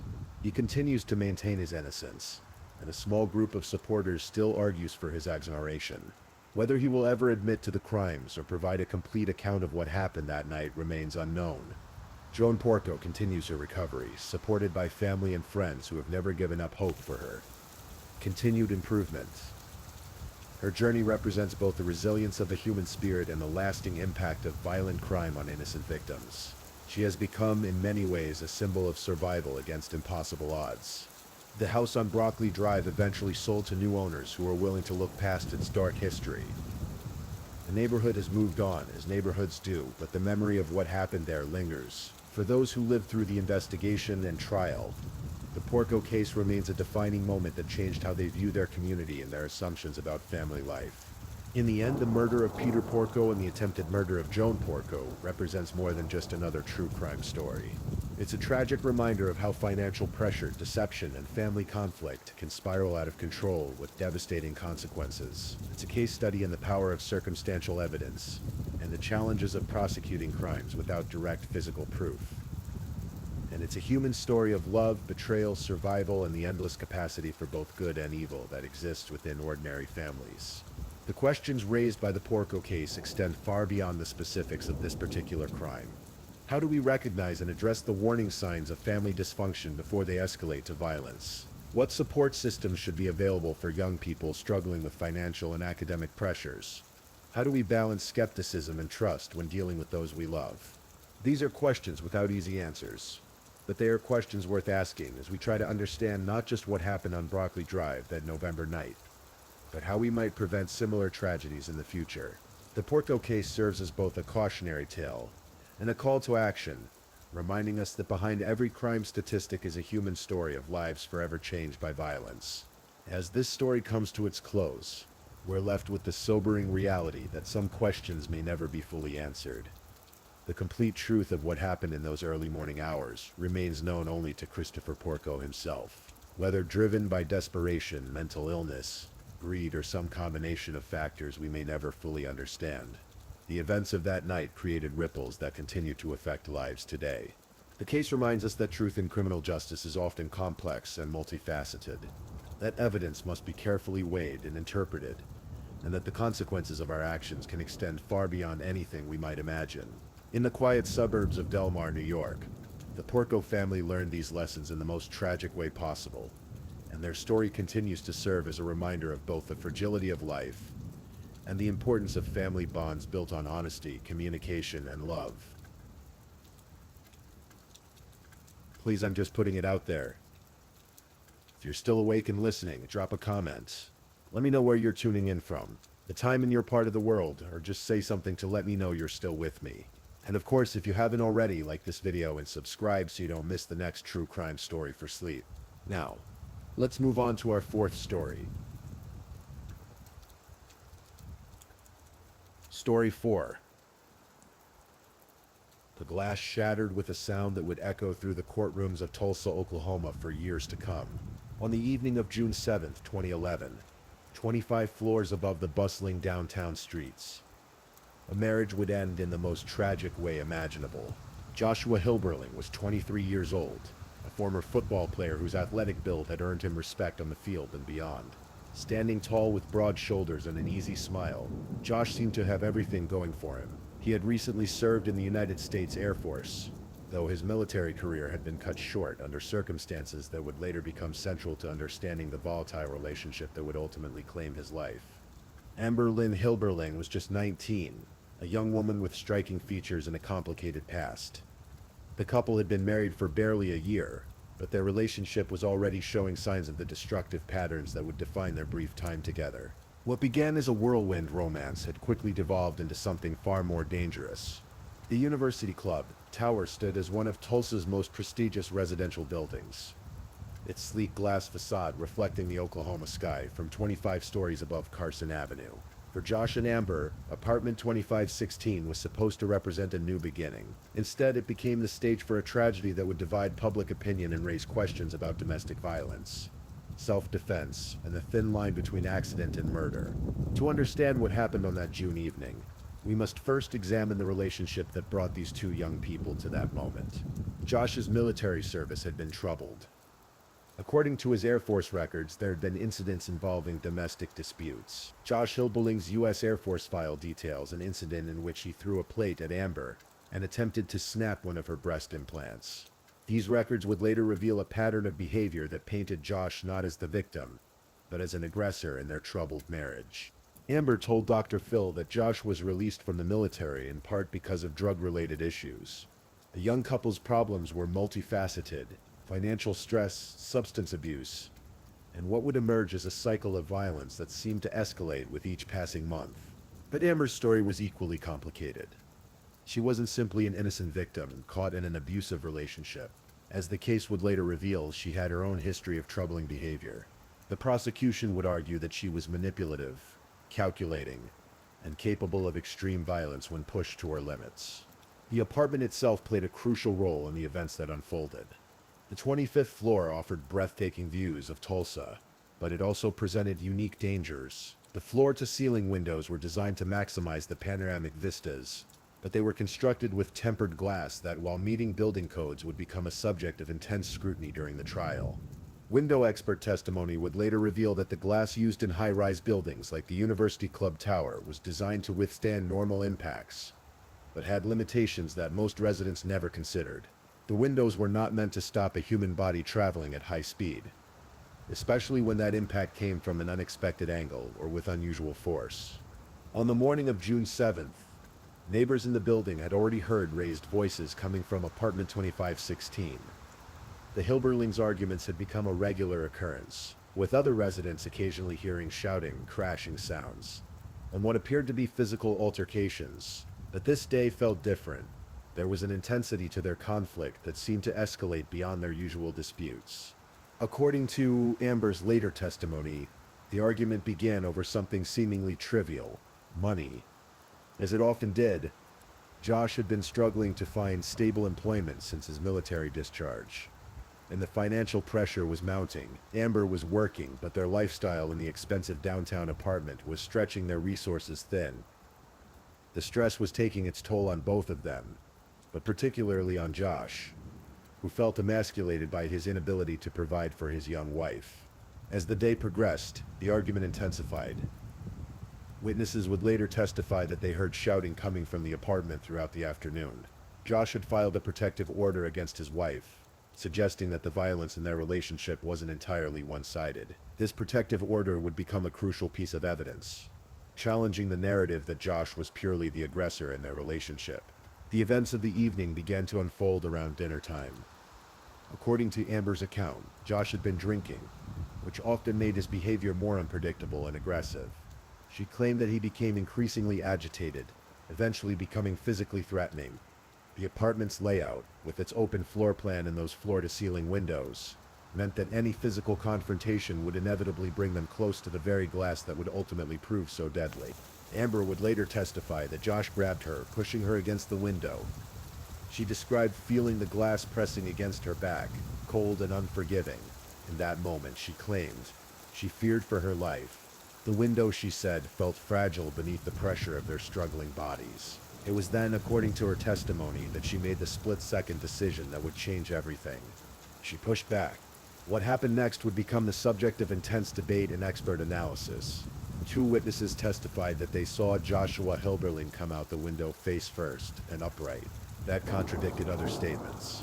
The positioning of Josh's body as he fell would become crucial to understanding whether Amber's actions were defensive or aggressive. The sound of breaking glass echoed through the evening air, followed immediately by what witnesses described as a sickening thud. Josh fell from the 25th floor of the building, his body ultimately coming to rest on the 8th floor parking garage roof below. The impact was devastating and immediately fatal. The medical examiner said Josh Hillberling had broken bones in both his arms and both his legs. Most of his ribs were broken, along with his sternum and pelvis and neck. He also had numerous internal injuries. The extent of his injuries left no doubt about the force of the impact and the impossibility of survival. But what happened immediately after Josh's fall would prove just as important to the case as the fall itself. Amber quickly went down the elevator and to her husband's broken body. At only 23 years old, Josh Hillberling was dead. Despite his obvious traumatic injuries, Amber screamed for someone to help him. She kissed his face, continuing to shout for someone to help her husband. This behavior would become a point of contention during the trial. The prosecution argued that her dramatic display of grief was calculated, designed to make her appear as a devastated wife rather than a woman who had just committed murder. The defense, however, pointed to her immediate response as evidence of genuine shock and remorse, the reaction of someone who had acted in self-defense and was horrified by the unintended consequences. Emergency responders arrived within minutes, but there was nothing they could do for Josh. The scene they encountered was traumatic. A young man's broken body surrounded by debris from the shattered window above, and his 19-year-old wife in apparent hysterics beside him. The police investigation began immediately. Amber was taken to the station for questioning, where she gave her initial account of what had happened. The interview, which would later be played for the jury, showed a young woman who appeared confused, frightened, and deeply shaken by the events. She maintained from the beginning that she had acted in self-defense, that Josh had been the aggressor, and that she had only pushed him to protect herself. But investigators began to notice inconsistencies in her story. The physical evidence at the scene didn't entirely align with her account of events. The pattern of the broken glass, the location where Josh's body was found, and witness statements all raised questions about exactly how the confrontation had unfolded. As the investigation progressed, more details emerged about the couple's turbulent relationship. Neighbors came forward with accounts of previous disturbances. Friends and family members were interviewed, revealing a complex picture of a marriage marked by mutual violence, substance abuse, and psychological manipulation. The case took on additional complexity when it was revealed that Amber was pregnant at the time of Josh's death. This detail would play a significant role in public perception of the case, with some viewing her as a young mother protecting herself and her unborn child, while others saw it as another manipulative element in her story. The pregnancy also raised questions about the timeline of events and the couple's future plans. Had they been trying to reconcile? Was the baby planned? These questions would never be fully answered, but they added another layer of tragedy to an already devastating case. As the investigation continued, the prosecution began building their case for murder. They argued that the evidence showed Amber had deliberately pushed Josh through the window in a moment of rage, not self-defense. The force required to break through the tempered glass and propel a 23-year-old man through a high-rise window, they contended, suggested premeditation and intent to cause serious harm. The defense team, led by attorney Jason Corns, prepared to argue that Amber had acted in self-defense against an abusive husband. They planned to present evidence of Josh's violent behavior, his substance abuse problems, and his history of threatening Amber. The protective order that Josh had filed would be explained as part of a pattern of mutual combat, not evidence of Amber's aggression. However, Amber's defense attorney, Jason Corns, had no experience conducting criminal defense when he took her case. But Hillberling told Dr. Phil she trusted him and knew him as a family friend. This inexperience would later be seen as a crucial factor in how the case was handled. Though at the time, Amber trusted the family friend who had agreed to represent her. The trial began in March 2013, nearly 2 years after Josh's death. The courtroom was packed with family members from both sides, media representatives, and curious observers drawn to what had become one of Tulsa's most sensational criminal cases. The proceedings would last several weeks, with testimony from dozens of witnesses, expert analysis of the physical evidence, and emotional appeals from both the prosecution and defense. Jurors saw 2 videotapes, one showing the crime scene and another of the interview Amber Hillberling did with police. The day her husband died, the crime scene footage was particularly difficult for everyone in the courtroom, showing Josh's broken body and the extensive damage caused by his fall. The prosecution's case focused heavily on the physical evidence. They brought in experts to testify about the force required to break through the window, the trajectory of Josh's fall, and the injuries he sustained. They argued that the evidence was inconsistent with Amber's claim of self-defense, suggesting instead that she had deliberately and forcefully pushed her husband to his death. Witness testimony proved crucial but conflicting. 2 witnesses testified Wednesday they saw Joshua Hillberling come out the window face first and upright. That contradicted other statements. The inconsistencies in witness accounts would become a recurring theme throughout the trial, highlighting the difficulty of reconstructing exactly what had happened in those crucial moments. The prosecution also presented evidence of Amber's behavior after Josh's death, arguing that her actions suggested guilt rather than grief. They pointed to inconsistencies in her statements to police and what they characterized as her manipulative behavior during the investigation. The defense strategy relied heavily on establishing Josh as the primary aggressor in their relationship. They presented evidence of his military discharge, his substance abuse, and previous incidents of domestic violence. Josh Hillberling's U.S. Air Force file details an incident in which he threw a plate at Amber and attempted to snap one of her breast implants. This evidence was intended to show the jury that Amber had legitimate reason to fear her husband and to act in self-defense. Expert testimony about domestic violence patterns was also presented, with the defense arguing that Amber's behavior was consistent with that of an abuse victim who had finally fought back. They emphasized her young age, just 19 at the time of the incident, and argued that she had been trapped in an abusive relationship with no other options. The defense also challenged the reliability of the physical evidence, bringing in their own experts to offer alternative interpretations of the scene.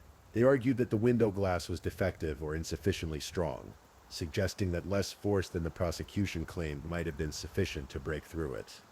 Amber Hillberling took to the witness stand, testifying on her own behalf in a Tulsa County District courtroom Friday.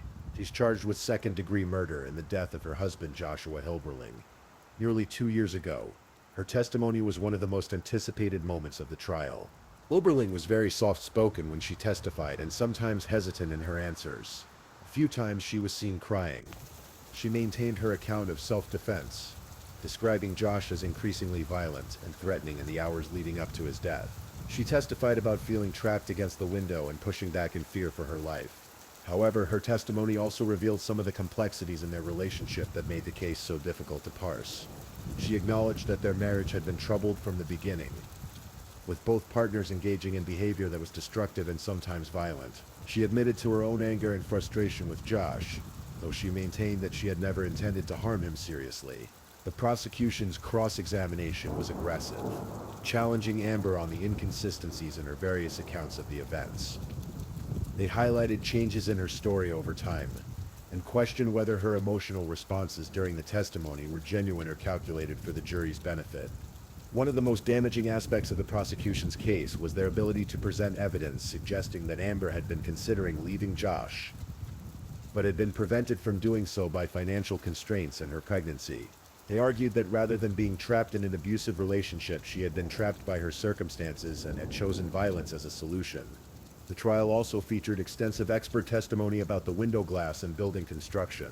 One of them is a glass expert who believes that the glass used in the building complies with current standards for that type of building. This testimony was intended to counter the defense's argument that the window was defectively weak.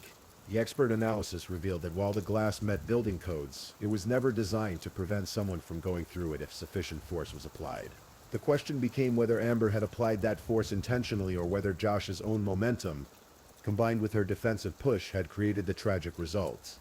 Medical testimony about Josh's injuries provided some of the most difficult moments of the trial. The medical examiner testified about all the broken bones and internal injuries the man suffered in the fall. He said he couldn't say whether the man came out the window facing outward or inward. This uncertainty about Josh's positioning as he fell became crucial to determining whether Amber had pushed him or whether he had fallen as a result of their mutual struggle. The prosecution argued that the extensive nature of Josh's injuries, while tragic, was simply evidence of the height from which he fell, not necessarily indicative of the force with which he was pushed. They maintained that even a defensive push, if applied at the right moment and angle, could have sent him through the window. As the trial progressed, both sides presented character witnesses intended to support their narratives. Josh's family and friends testified about his love for Amber and his excitement about becoming a father. They painted him as a young man struggling with personal demons, but fundamentally good-hearted, and not capable of the level of violence that would justify deadly self-defense. Amber's supporters testified about Josh's controlling and abusive behavior, describing incidents they had witnessed or heard about. They portrayed Amber as a young woman trapped in a dangerous relationship, gradually isolated from friends and family by her husband's jealousy and possessiveness. The jury was faced with conflicting narratives and incomplete evidence. They had to decide whether to believe Amber's account of self-defense or the prosecution's argument that she had deliberately murdered her husband in a moment of rage. The physical evidence was ambiguous, the witness testimony was contradictory, and both versions of events seemed plausible given the known facts about the couple's troubled relationship. After several days of deliberation, the jury reached their verdict.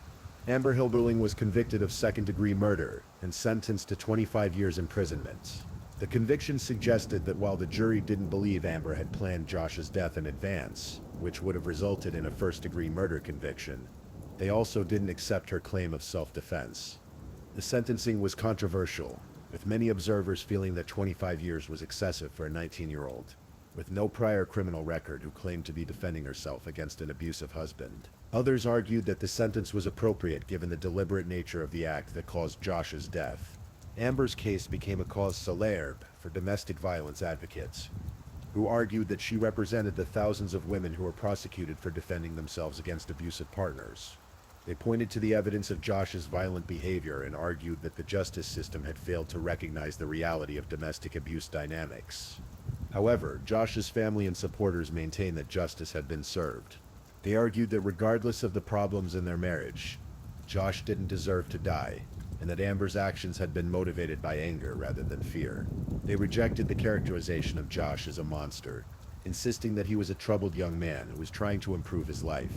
Years after Hillberling's conviction, Korn surrendered his law license after he was accused of bilking an elderly client out of $1.4 million in gifts, including a home worth more than $500,000. This development raised questions about the quality of Amber's representation during the trial, and whether her inexperienced attorney had provided adequate counsel. Hillberling told Dr. Phil that her parents asked her numerous times to fire Korns during her lengthy criminal proceedings, but she said she never did. This decision would later be seen as a crucial mistake that may have affected the outcome of her case. Amber's time in prison was marked by continued controversy. The Department of Corrections released a history of misconduct she was allegedly involved in over the years, suggesting that she struggled to adapt to prison life and maintain good behavior while incarcerated. The case took its final tragic turn in December 2016. Hillberling was found dead in her prison cell, in what was ruled a suicide. She was 25 years old, having spent 5 years in prison for her husband's death. Her death effectively ended any possibility of appeal or clemency, and left many questions about the case forever unanswered. Hillberling maintained she acted in self-defense during an argument, but a jury had found otherwise. Her death in prison meant that she would never have the opportunity to fully tell her story or see her sentence reconsidered in light of new understanding about domestic violence and self-defense. The Hillberling case remains a complex and troubling example of how domestic violence can escalate to deadly consequences. It raises difficult questions about the nature of self-defense, the dynamics of abusive relationships, and the challenge of determining guilt when both parties in a relationship have engaged in violent behavior. Was Amber Hillberling a victim who fought back against an abuser and accidentally caused his death? Or was she a calculating young woman who deliberately murdered her husband in a moment of rage? The evidence presented at trial was ambiguous enough to support both interpretations, highlighting the difficulty of reconstructing events that occurred behind closed doors between two people with a history of violence. The case also illustrates the tragic consequences that can result when domestic violence goes unaddressed. Both Josh and Amber showed signs of being trapped in a destructive cycle that neither seemed able to break. Josh's military file contained evidence of violent behavior, while Amber's actions on that June evening demonstrated her capacity for extreme violence when she felt cornered. The role of substance abuse in their relationship cannot be ignored. Josh's drinking problem and drug-related military discharge suggest that addiction played a role in the escalating violence between them. Amber's own behavior patterns, both before and after Josh's death, also raised questions about her mental health and decision-making capacity. The case highlights the inadequacy of existing systems for addressing domestic violence before it reaches deadly consequences.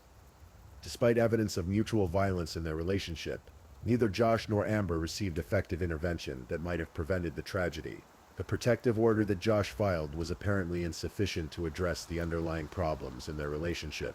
The physical setting of their confrontation, a high-rise apartment with floor-to-ceiling windows, created unique dangers that neither of them may have fully appreciated.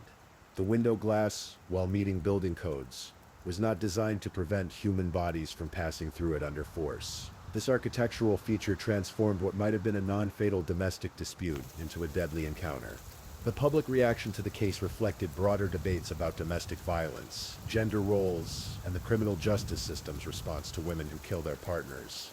Amber's youth and pregnancy at the time of the incident generated sympathy from some quarters, while others focused on Josh's right to life regardless of his behavior in the marriage. The case also demonstrated the importance of quality legal representation in capital cases. Amber's defense attorney's lack of experience in criminal defense and his subsequent legal troubles raised questions about whether she received adequate representation during her trial. The complexity of domestic violence cases requires attorneys with specific expertise and experience that may not have been available to her. The tragic ending of Amber's life in prison adds another layer of sadness to an already devastating case. Her suicide at age 25 meant that she never had the opportunity to appeal her conviction, seek clemency, or benefit from evolving understanding of domestic violence dynamics. It also meant that Josh's family was denied the possibility of ever receiving a fuller accounting of what happened that night. The Hillberling case serves as a reminder of the complex factors that can contribute to domestic violence. Tragedies, economic stress, substance abuse, mental health issues, social isolation, and inadequate support systems all played roles in creating the circumstances that led to Josh's death.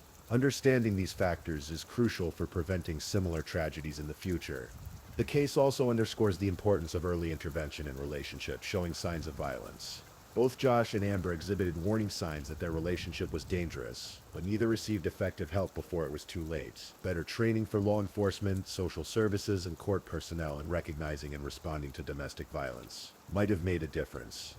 The physical evidence in the case, the broken window, the trajectory of Josh's fall, the injuries he sustained, told a story that was open to multiple interpretations. This ambiguity highlights the challenge that juries face in domestic violence cases, where the only witnesses to the crucial events are often the victim and the defendant. The emotional evidence, the couple's history of violence, their troubled relationship, their individual struggles with addiction and mental health, was equally complex and open to different interpretations. Both Josh and Amber were flawed individuals caught in a destructive cycle that ultimately claimed both their lives. As we reflect on this tragedy, it's important to remember that behind the legal arguments and media coverage, were two young people whose lives ended far too soon. Josh Hillberling was 23 years old when he died. A former athlete with dreams and struggles like any young man, Amber Hillberling was 19 when she was convicted, and 25 when she died in prison, having spent her early adulthood behind bars. Their story serves as a sobering reminder that domestic violence affects people of all backgrounds and circumstances. It can escalate quickly and unpredictably, transforming relationships that began with love into situations of mortal danger. The warning signs are often present, but they may be missed or ignored until it's too late. The case also illustrates the importance of addressing the underlying issues that contribute to domestic violence. Addiction, mental health problems, economic stress, and social isolation. These factors don't excuse violent behavior, but understanding them is crucial for prevention and intervention efforts. For those who work in the criminal justice system, the Hillberling case provides important lessons about the complexity of domestic violence prosecutions. The evidence is often ambiguous, the witness testimony contradictory, and the legal questions challenging.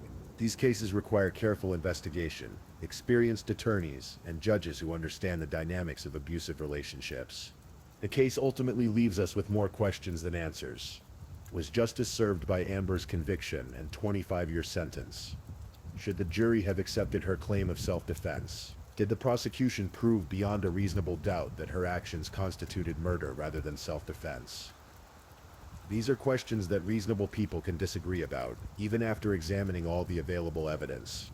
What we can say with certainty is that the events of June 7, 2011, represent a failure of multiple systems that are supposed to protect people from domestic violence. The couple's friends and family saw warning signs but didn't know how to intervene effectively. The military's response to Josh's violent behavior was inadequate.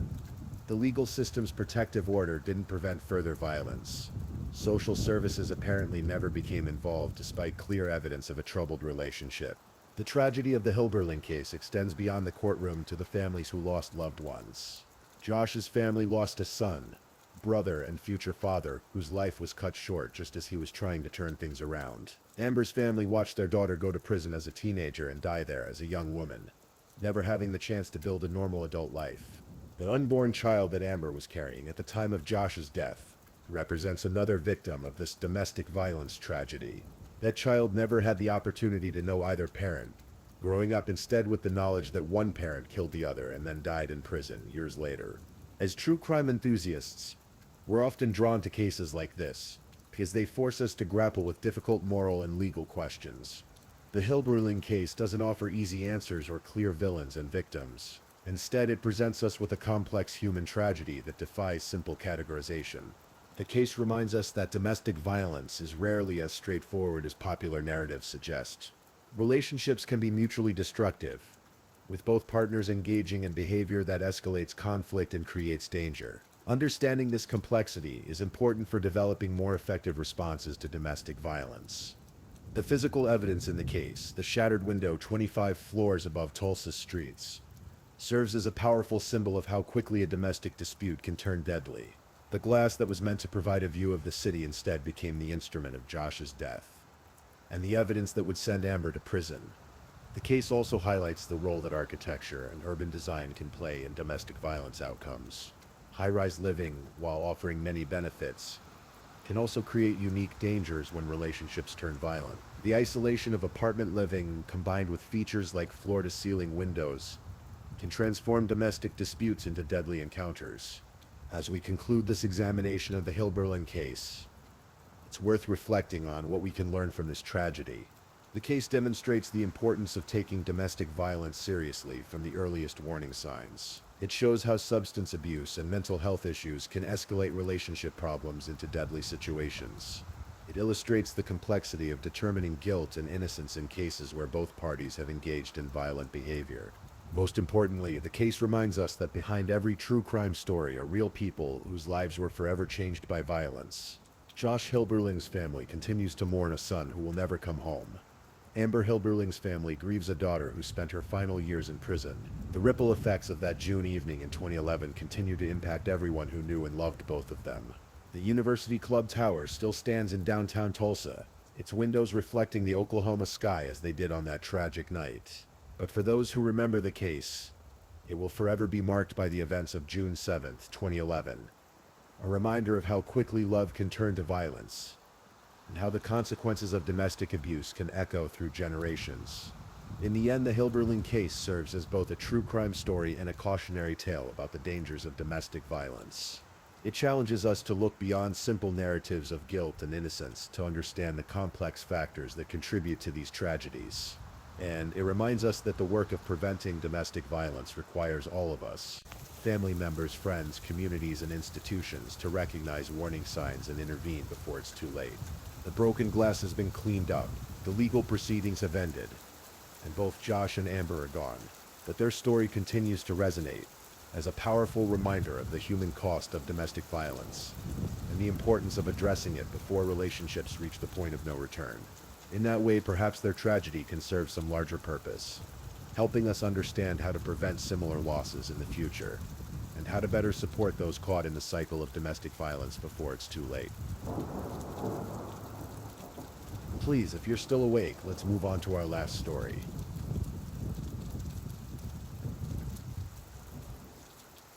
Story 5. In the quiet, rolling hills of East Texas, where the pace of life moves as slowly as the morning mist that settles over the pine trees, there once stood a modest cabin-style home that housed what appeared to be the picture-perfect American family. The year was 2008, and the Cathy family had built their life around faith, hard work, and the simple pleasures of rural living in Alba, Texas. A community so small that everyone knew everyone, and neighbors still looked out for one another.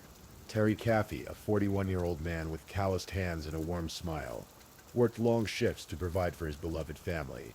His wife, Penny, was 38 years old, a devoted mother who had dedicated her life to raising their 3 children. Their home was filled with the sounds of laughter from their 2 young sons, 13-year-old Matthew, whom everyone affectionately called Bubba, and 8-year-old Tyler, whose boundless energy brought joy to everyone around him. And then there was Erin, their 16-year-old daughter, a teenager navigating the complex world of high school, first love, and the sometimes turbulent relationship between parents and their growing children. The Cathys were deeply religious people, the kind who never missed church on Sunday and believed that family came before everything else. Terry worked as a security guard, often pulling 14-hour shifts to make ends meet, but he never complained. When he came home tired and worn, the sight of his family gathered around their dinner table was all the reward he needed.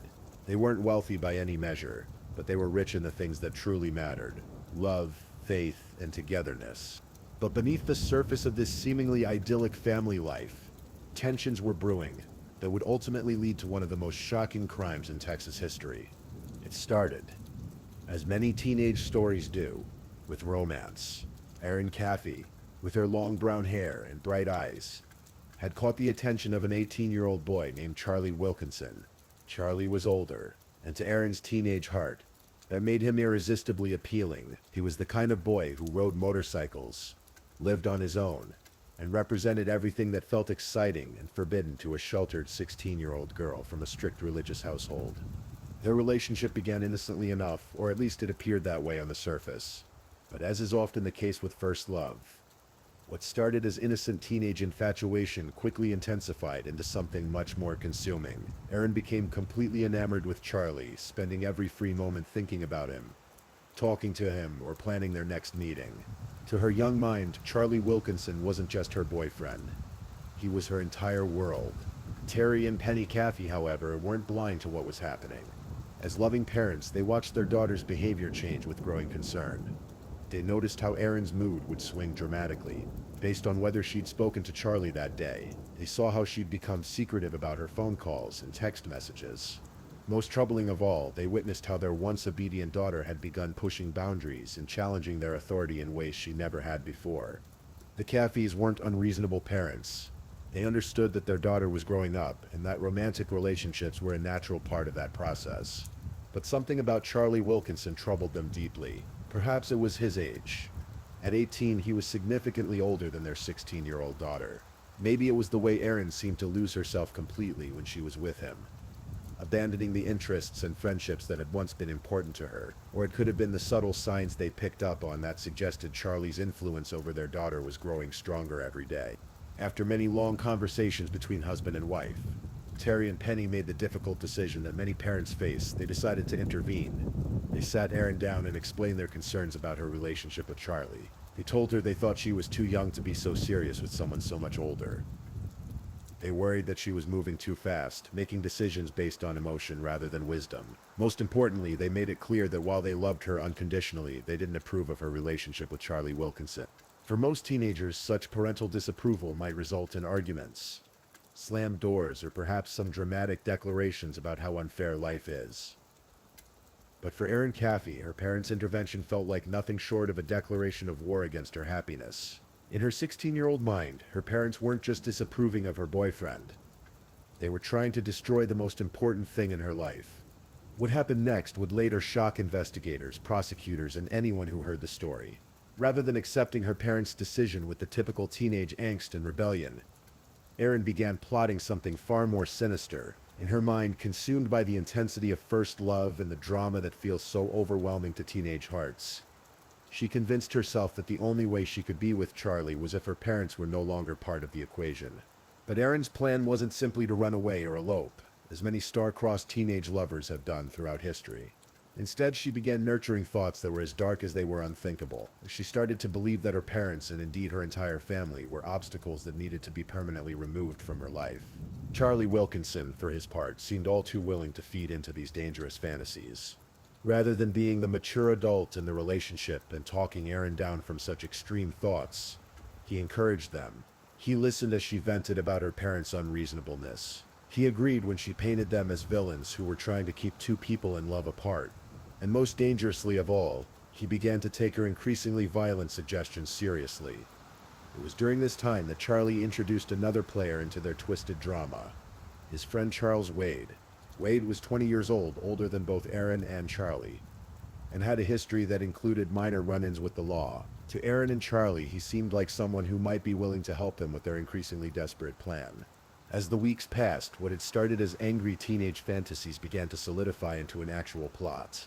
The three of them, Erin, Charlie, and Charles, began meeting in secret, discussing not just the possibility of eliminating Erin's family, but the specific details of how they would do it. They talked about weapons. They discussed timing. They considered what would happen afterward. What should have remained nothing more than the dramatic thoughts of an emotional teenager was instead being nurtured into something real and horrifying. There was also a fourth person who became involved in their planning. Bobby Johnson, Charlie's then-girlfriend. Yes, even as Charlie was planning to commit murder for Erin, he was also involved with another girl. This fact alone should have been enough to make Erin question Charlie's devotion to her, but she was too deep into her obsession to see the situation clearly. The plan they developed was as simple as it was brutal. They would wait until the Cathy family was asleep, break into the house, and kill everyone except Erin. She would be conveniently absent during the murders, giving her an alibi. Afterward, she and Charlie would be free to be together without any interference from her family. As February turned into March 2008, the plan moved from discussion to preparation. Charlie and Charles began gathering weapons, guns and knives that they would use to carry out their horrific mission. They studied the Cathy house, learning its layout and figuring out the best way to enter without being detected. They discussed which family member would be killed by whom, talking about the murder of innocent people as casually as they might discuss plans for a weekend trip. Erin, meanwhile, was tasked with making sure she wouldn't be in the house when the attack occurred. She was to arrange to spend the night elsewhere, creating distance between herself and the crime that would allow her to maintain her innocence when questioned by authorities. March 1st, 2008 was a Saturday.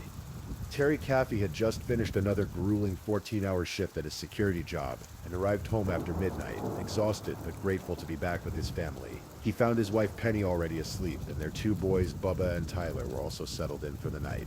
Erin appeared to be staying over at a friend's house, which wasn't unusual for a teenager on a weekend. Terry went through his usual nighttime routine, checking the doors, turning off the lights, and finally settling into bed beside his wife. Outside, the Texas night was quiet and peaceful, with only the gentle sounds of nocturnal creatures and the whisper of wind through the pine trees. Inside the modest Cathy home, a family slept soundly, completely unaware that their lives were about to be shattered forever. At approximately 3:00 a.m., the silence was broken by the sound of breaking glass. Charlie Wilkinson and Charles Wade had arrived at the Cathy home, armed with a .222 caliber pistol and a sword, weapons chosen not just for their lethality, but for their ability to kill quietly in the dark of night. Cathy was awakened by the sound of gunshots. In that confused moment between sleep and consciousness, his mind struggled to make sense of what he was hearing. Were the sounds coming from outside? Was someone hunting? But as he became more fully awake, the horrible reality began to dawn on him. The sounds were coming from inside his house. Before he could fully process what was happening, Charlie Wilkinson appeared in the doorway of Terry and Penny's bedroom. The young man Terry had forbidden his daughter to see was standing in his home in the middle of the night, holding a gun. In that moment of recognition, Terry must have realized that this wasn't a random break-in or robbery gone wrong. This was something far more personal and terrifying. Charlie raised the gun and fired.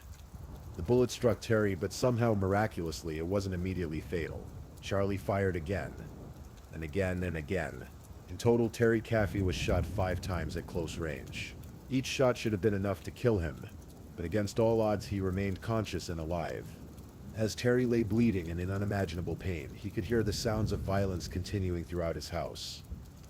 The killers weren't content to simply shoot their victims. They had also brought edged weapons to ensure their job was thorough and complete. In the boys' bedroom, 13-year-old Bubba and 8-year-old Tyler were awakened by the gunshots and the commotion. Terrified and confused, they cried out for their parents, asking what was happening. Young Tyler, in his fear and innocence, looked at the intruders who had invaded his home and asked a question that would haunt everyone who later heard about this case. "Why are you doing this?" It was a question that had no reasonable answer. Why were they doing this? Why were 2 grown men terrorizing and murdering small children? The boys posed no threat to anyone. They had done nothing wrong. Their only crime was being born into a family whose teenage daughter had become so obsessed with a boyfriend that she was willing to sacrifice everyone she should have loved most. Tyler's question went unanswered as Charlie Wilkinson and Charles Wade continued their brutal work. Both boys were stabbed multiple times with the sword they had brought. The violence was excessive and unnecessary. These weren't killers trying to silence witnesses quickly and move on. This was something much more personal and vengeful. Cathy, Terry's beloved wife and the mother of the children being murdered in the next room, was also brutally killed in her bed. Like her sons, she was both shot and stabbed, the killers ensuring there was no possibility of survival. As Terry lay bleeding and listening to his family being slaughtered around him, he somehow found the strength to remain conscious. Perhaps it was adrenaline, or faith, or simply a father's desperate need to survive so he could seek justice for his murdered family. Whatever the reason, when Charlie and Charles believed they had killed everyone in the house, Terry was still clinging to life. But the killers weren't finished.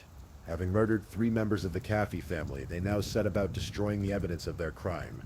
They poured gasoline throughout the house and set it ablaze, intending to burn down the home and destroy any forensic evidence that might lead investigators back to them.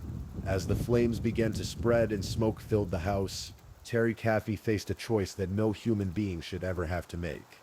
He was severely injured, having been shot 5 times, and the house around him was rapidly becoming an inferno. He could remain where he was and die alongside his family, or he could find the strength to save himself. Driven by an almost superhuman will to survive, Terry began crawling through his burning house toward what he hoped was safety. Every movement was agony, as his bullet wounds bled and his lungs filled with smoke. The heat from the fire was overwhelming, and the structure of the house was beginning to collapse around him. But somehow, inch by painful inch, he made his way through the flames and out of the house that had once been filled with love and laughter, but was now nothing more than a tomb for his murdered family. Once outside, Terry's ordeal was far from over. The nearest neighbor's house was 500 yards away, a distance that would be challenging for a healthy person to walk, let alone for someone who had been shot 5 times and was bleeding profusely. But Terry had no choice. If he remained where he was, he would bleed to death or die from smoke inhalation. His only hope was to reach help. The journey to his neighbor's house took Terry over an hour. He crawled most of the way, sometimes losing consciousness from pain and blood loss, only to force himself to wake up and continue. Behind him, his house continued to burn, and with it, the bodies of his wife and 2 young sons. The physical pain of his wounds was excruciating, but the emotional anguish of knowing his family was dead was even worse. When Terry finally reached his neighbor's house and collapsed on their doorstep, the people who found him could hardly believe what they were seeing. Here was a man who had been shot multiple times, his clothes burned and torn, barely alive but still conscious enough to tell them that his house was on fire and his family was inside. The emergency call went out just after 4:30 a.m. Charles Dickerson, the only officer on duty for the Rains County Sheriff's Office that night, received the call and immediately headed toward the scene. Firefighters and paramedics were also dispatched, but by the time they arrived, the Cathy house was already completely engulfed in flames. Terry was rushed to the hospital where doctors worked frantically to save his life. He had been shot in the face, neck, and torso and had lost an enormous amount of blood. By all medical logic, he should have died multiple times over, from the gunshots, from the blood loss, or from smoke inhalation. But somehow he was still alive. As firefighters worked to control the blaze at the Cathy house, they made the grim discoveries that Terry had already told them they would find. The burned remains of Penny Cathy and her 2 young sons were found in their bedrooms, victims of both gunshot wounds and stab wounds. The medical examiner would later confirm that all 3 had died before the fire reached them, meaning they had been murdered in their beds as they slept. In the initial hours after the attack, investigators weren't sure what they were dealing with. The obvious assumption was that the Cathy family had been the victims of a home invasion robbery gone wrong. Perhaps burglars had broken in, expecting to find an empty house, and had panicked when they encountered the sleeping family. But as investigators began to piece together the evidence, a different picture started to emerge. This hadn't been a random crime or a robbery attempt. The attackers had come specifically to kill the Cathy family, and they had brought the weapons necessary to do so. Moreover, there was one member of the family who was conspicuously absent from the house during the attack: 16-year-old Erin Cathy. When investigators tried to locate Erin to inform her of the tragedy and ensure her safety, they discovered she was staying with friends and appeared to be unharmed. Initially, this seemed to confirm her innocence. Surely she was just a lucky teenager who had been spared by being away from home when killers struck. But as the investigation continued, inconsistencies began to emerge in Erin's story. Her behavior didn't seem quite right for someone who had just learned that her entire family had been murdered. She seemed more concerned about other things than devastated by her loss. And when investigators began looking into her recent activities and relationships, they discovered the troubled romance between Erin and Charlie Wilkinson that her parents had tried to end. The breakthrough in the case came when Charlie Wilkinson himself was arrested. Under questioning, he eventually confessed not just to participating in the murders, but to planning them alongside Erin Cathy herself. According to Charlie, the entire attack had been Erin's idea. She was the one who had suggested killing her family so they could be together. She was the one who had provided information about the house layout and family routines. She was the mastermind behind the entire plot. This revelation shocked everyone involved in the investigation. It was one thing to imagine that a teenage girl might run away with her boyfriend against her parents' wishes, or even that she might fantasize about being free of parental control, but to actually orchestrate the murder of her own mother and innocent little brothers was almost beyond comprehension. Charles Wade, when he was arrested, corroborated Charlie's story. Both young men insisted that while they had carried out the actual killings, the plan had originated with Erin. They claimed she had manipulated them into believing that her family was abusive and that killing them was somehow justified. She had convinced them that once her family was gone, she and Charlie would inherit money and property that would allow them to start a new life together. The fourth conspirator, Bobby Johnson, was also arrested and charged. Her role in the plot appeared to be more peripheral. She had known about the plan and had failed to report it to authorities, but hadn't directly participated in the murders. When Erin herself was finally arrested and charged with capital murder, the community of Alba, Texas was stunned. This wasn't some troubled teenager from a broken home or someone with a history of violence. This was a girl from a loving religious family who had somehow become so obsessed with her teenage boyfriend that she had been willing to sacrifice her entire family for him. The case raised uncomfortable questions about the nature of teenage psychology, the power of obsessive love, and the influence that older partners can have over impressionable young people. How does a 16-year-old girl go from being a seemingly normal teenager to plotting the murder of her own family? What warning signs had been missed? Could this tragedy have been prevented? During the legal proceedings that followed, more details about the plot emerged. Investigators learned that Erin had been actively involved in every aspect of the planning. She had drawn diagrams of her house for the killers. She had told them where each family member would be sleeping. She had arranged to be away from home during the attack. She had even discussed with them what she would say to police afterward to maintain her innocence. Perhaps most chillingly, Erin had shown no remorse for her actions. Even after being confronted with the evidence against her, she seemed more concerned about the consequences she would face than about the fact that her mother and little brothers were dead. She appeared to view herself as the victim in the situation, someone whose parents had been unreasonably cruel in trying to separate her from her boyfriend. The trials that followed were emotionally devastating for everyone involved. But perhaps most of all for Terry Cathy. Here was a man who had already suffered the unimaginable trauma of watching his family being murdered, and barely surviving the attack himself. Now he had to face the additional horror of learning that his own daughter, the child he had loved and raised and worked so hard to provide for, had been the architect of it all. Terry's testimony during the trials was heart-wrenching. He described the night of the attack in detail, reliving the moments when he heard gunshots in his house, when he realized his family was being killed, when he made the agonizing decision to save himself by crawling through the burning wreckage of his home. But perhaps more difficult than recounting the physical trauma was grappling with the emotional reality of his daughter's betrayal. In the end, justice was served, though it could never truly compensate for the enormity of the loss. Charlie Wilkinson and Charles Wade were both sentenced to life in prison without the possibility of parole.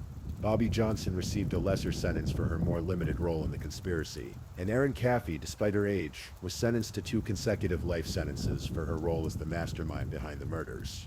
But for Terry Cathy, the legal resolution of the case was only the beginning of a much longer journey. He had survived the physical attack, but now he faced the challenge of rebuilding his life after losing everything that had given it meaning. His wife was gone, his sons were gone, his home was gone, and his daughter, the child who should have been his greatest source of comfort during such a tragedy, was the one responsible for destroying everything he had loved. In the years that followed, Terry's story became one not just of survival, but of something even more remarkable: forgiveness. Despite everything that had happened, despite the enormity of the betrayal and loss he had experienced, Terry found it in his heart to forgive those who had wronged him so terribly. He forgave Charlie Wilkinson and Charles Wade for pulling the triggers and wielding the weapons that killed his family. He even forgave his daughter, Erin, for orchestrating the entire plot. This forgiveness didn't come easily or quickly. It was the result of Terry's deep faith and his belief that holding on to anger and hatred would only compound the tragedy that had already occurred. He realized that forgiveness wasn't about excusing what had been done or minimizing the horror of the crimes. Instead, it was about freeing himself from the burden of carrying that hatred and allowing himself to find some measure of ease. Terry eventually remarried and found love again, though he has never forgotten his first family or stopped mourning their loss. He has spoken publicly about his experience, not to relive the trauma, but to share his message of forgiveness, and to help others who have experienced similar tragedies understand that healing is possible, even after the most devastating losses. The Cathy family murders remain one of the most shocking crimes in Texas history, not just because of the brutality of the attacks, but because of the betrayal at the heart of the case. It's a story that challenges our assumptions about family loyalty, teenage psychology, and the lengths to which people will go when consumed by obsessive love. The case also serves as a tragic reminder of how quickly teenage infatuation can escalate into something dangerous when it's not properly guided by mature adults. Erin Cathy's obsession with Charlie Wilkinson might have remained nothing more than typical teenage drama if the adults in her life, particularly Charlie himself, had acted responsibly. Instead, what should have been a learning experience about love and relationships became a tragedy that destroyed multiple lives. In the quiet hills of East Texas, where the Cathy family once lived and loved and dreamed of the future, there is now only memory. The house where Penny made breakfast for her family each morning is gone, reduced to ashes and grief. The bedrooms where Bubba and Tyler slept, surrounded by toys and books and all the innocent possessions of childhood, exist now only in the hearts of those who remember them. But perhaps that's as it should be. Perhaps the real legacy of the Cathy family isn't in the tragedy that befell them, but in the love they shared before that terrible night in March 2008. Perhaps it's in Terry's remarkable journey toward forgiveness and his determination to find meaning and purpose despite his devastating loss. Perhaps it's in the reminder that even in our darkest moments, even when faced with betrayals and losses that seem too great to bear, there is still the possibility of healing, of rebuilding, and of choosing love over hatred.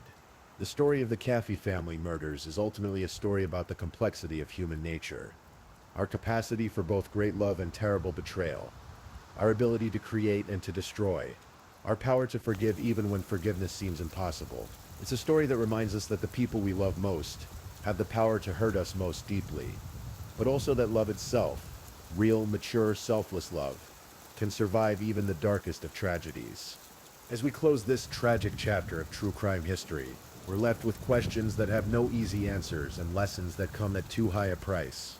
We're reminded of the preciousness of family, the danger of obsession, and the incredible resilience of the human spirit. Most of all, we're reminded that even in a world where such terrible things can happen, there is still hope, still healing, and still the possibility that love can triumph over hate. The Cathy family murders stand as a testament to both the worst and the best of human nature. The capacity for unthinkable evil and the equally remarkable capacity for forgiveness and healing. In remembering this story, we honor not just the victims who died, but the survivor who chose to live, to forgive, and to find meaning in the midst of devastating loss. Thank you for listening to tonight's true crime story. Rest peacefully knowing that another story awaits you next time, ready to accompany you on another journey toward restorative sleep. But if you're still awake, don't forget to like and subscribe so you don't miss our next true crime stories. And until next time, stay safe and take care. Good night.